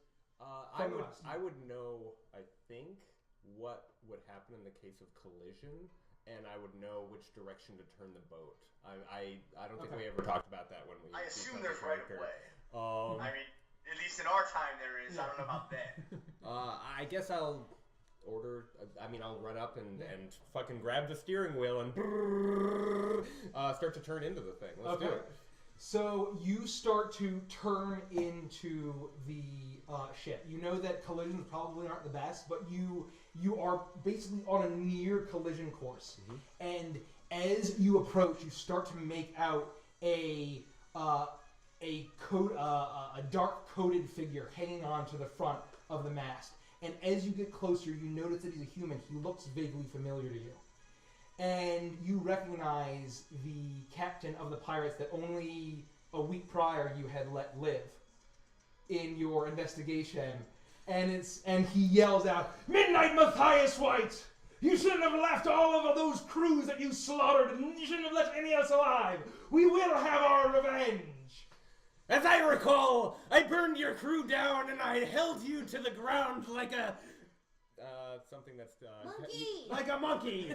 Scallywag. And I'm not afraid of you, whatever your name is. And as the ships start to cross one another, you see them readying gangplanks to head over, and the same captain calls out, "Prepare for death from the Black-Billed crew!" Haha, joke's on you, he's already dead, motherfucker! Haha! And that's where we'll end the session. Yes! Hey! Yay! Oh man, that's Fucking fucked up. pirates. That's fucked up because I showed him mercy. That's bullshit. To be fair, he is a pirate. Well, now you know to never show anyone mercy. So, okay, last chance. Giveaway. Yeah, last chance. Spook was Hashtag spooky. Yeah, if you've not entered already, go ahead and type hashtag spooky in the Twitch chat. Not Facebook if you're on Facebook. I doubt anybody's watching. Hashtag spooky if you would like to win one of these decals. Or stickers, decals. Final. We can start. decals. Final call for hashtag spooky. Okay, let's do a roll, shall we? Yeah, figure out. I think there were 3. I believe so. Can I win? No! You can just have one. I will bring you something special. This one is at mine Katsu. now. You're winning by Fuck out, playing dude. the game. I like the Rodex salt. That's my favorite one. I'm so fucking salty right now. You were Salt City, man. Yeah. This is like literally the last thing Rodic would be doing. 1, 2, Just 3. leave it Yeah, 3. there. Okay. Let's get a D6. D6? Oh yeah, that's a good way to So do 1 it. and AI? 2? No. Yeah. Oh yeah. Our guest. So 1, 2, 6. and 3. So 1 would be 1 and 4. 2 and 5, 3 and 6. Yeah. It's normal. So it's Misaki. Oh, I didn't know that. Ah, Misaki. Congrats, Misaki. You've won a decal. Thanks so much, guys. So with that, we are done until not next week, the week after that. So we'll all be at Katsucon. I guess President's Day is when we're playing. Hopefully we can all get around Yes. for... I believe President's Day. We're back for Call of the Feywild. Yep, we're back for Call of the Feywild. Obviously, once again, if you are in the DC area, please come say hi to us at Katsucon. And with that, I think good session. Welcome to guest Derek for your few Thanks sessions. for having me, you guys. And Bush, make sure you message us too, since you won Yes. the first one. I didn't. Please get message us your anything viz from you. on So- Discord or however you prefer. And thanks for any new people that tuned Yeah, in. thanks. We appreciate it. Please like and subscribe. To Follow and comment. Facebook and Twitch and the rest. And with that, we'll say goodnight. Thanks so much, guys. Good night, Later. guys.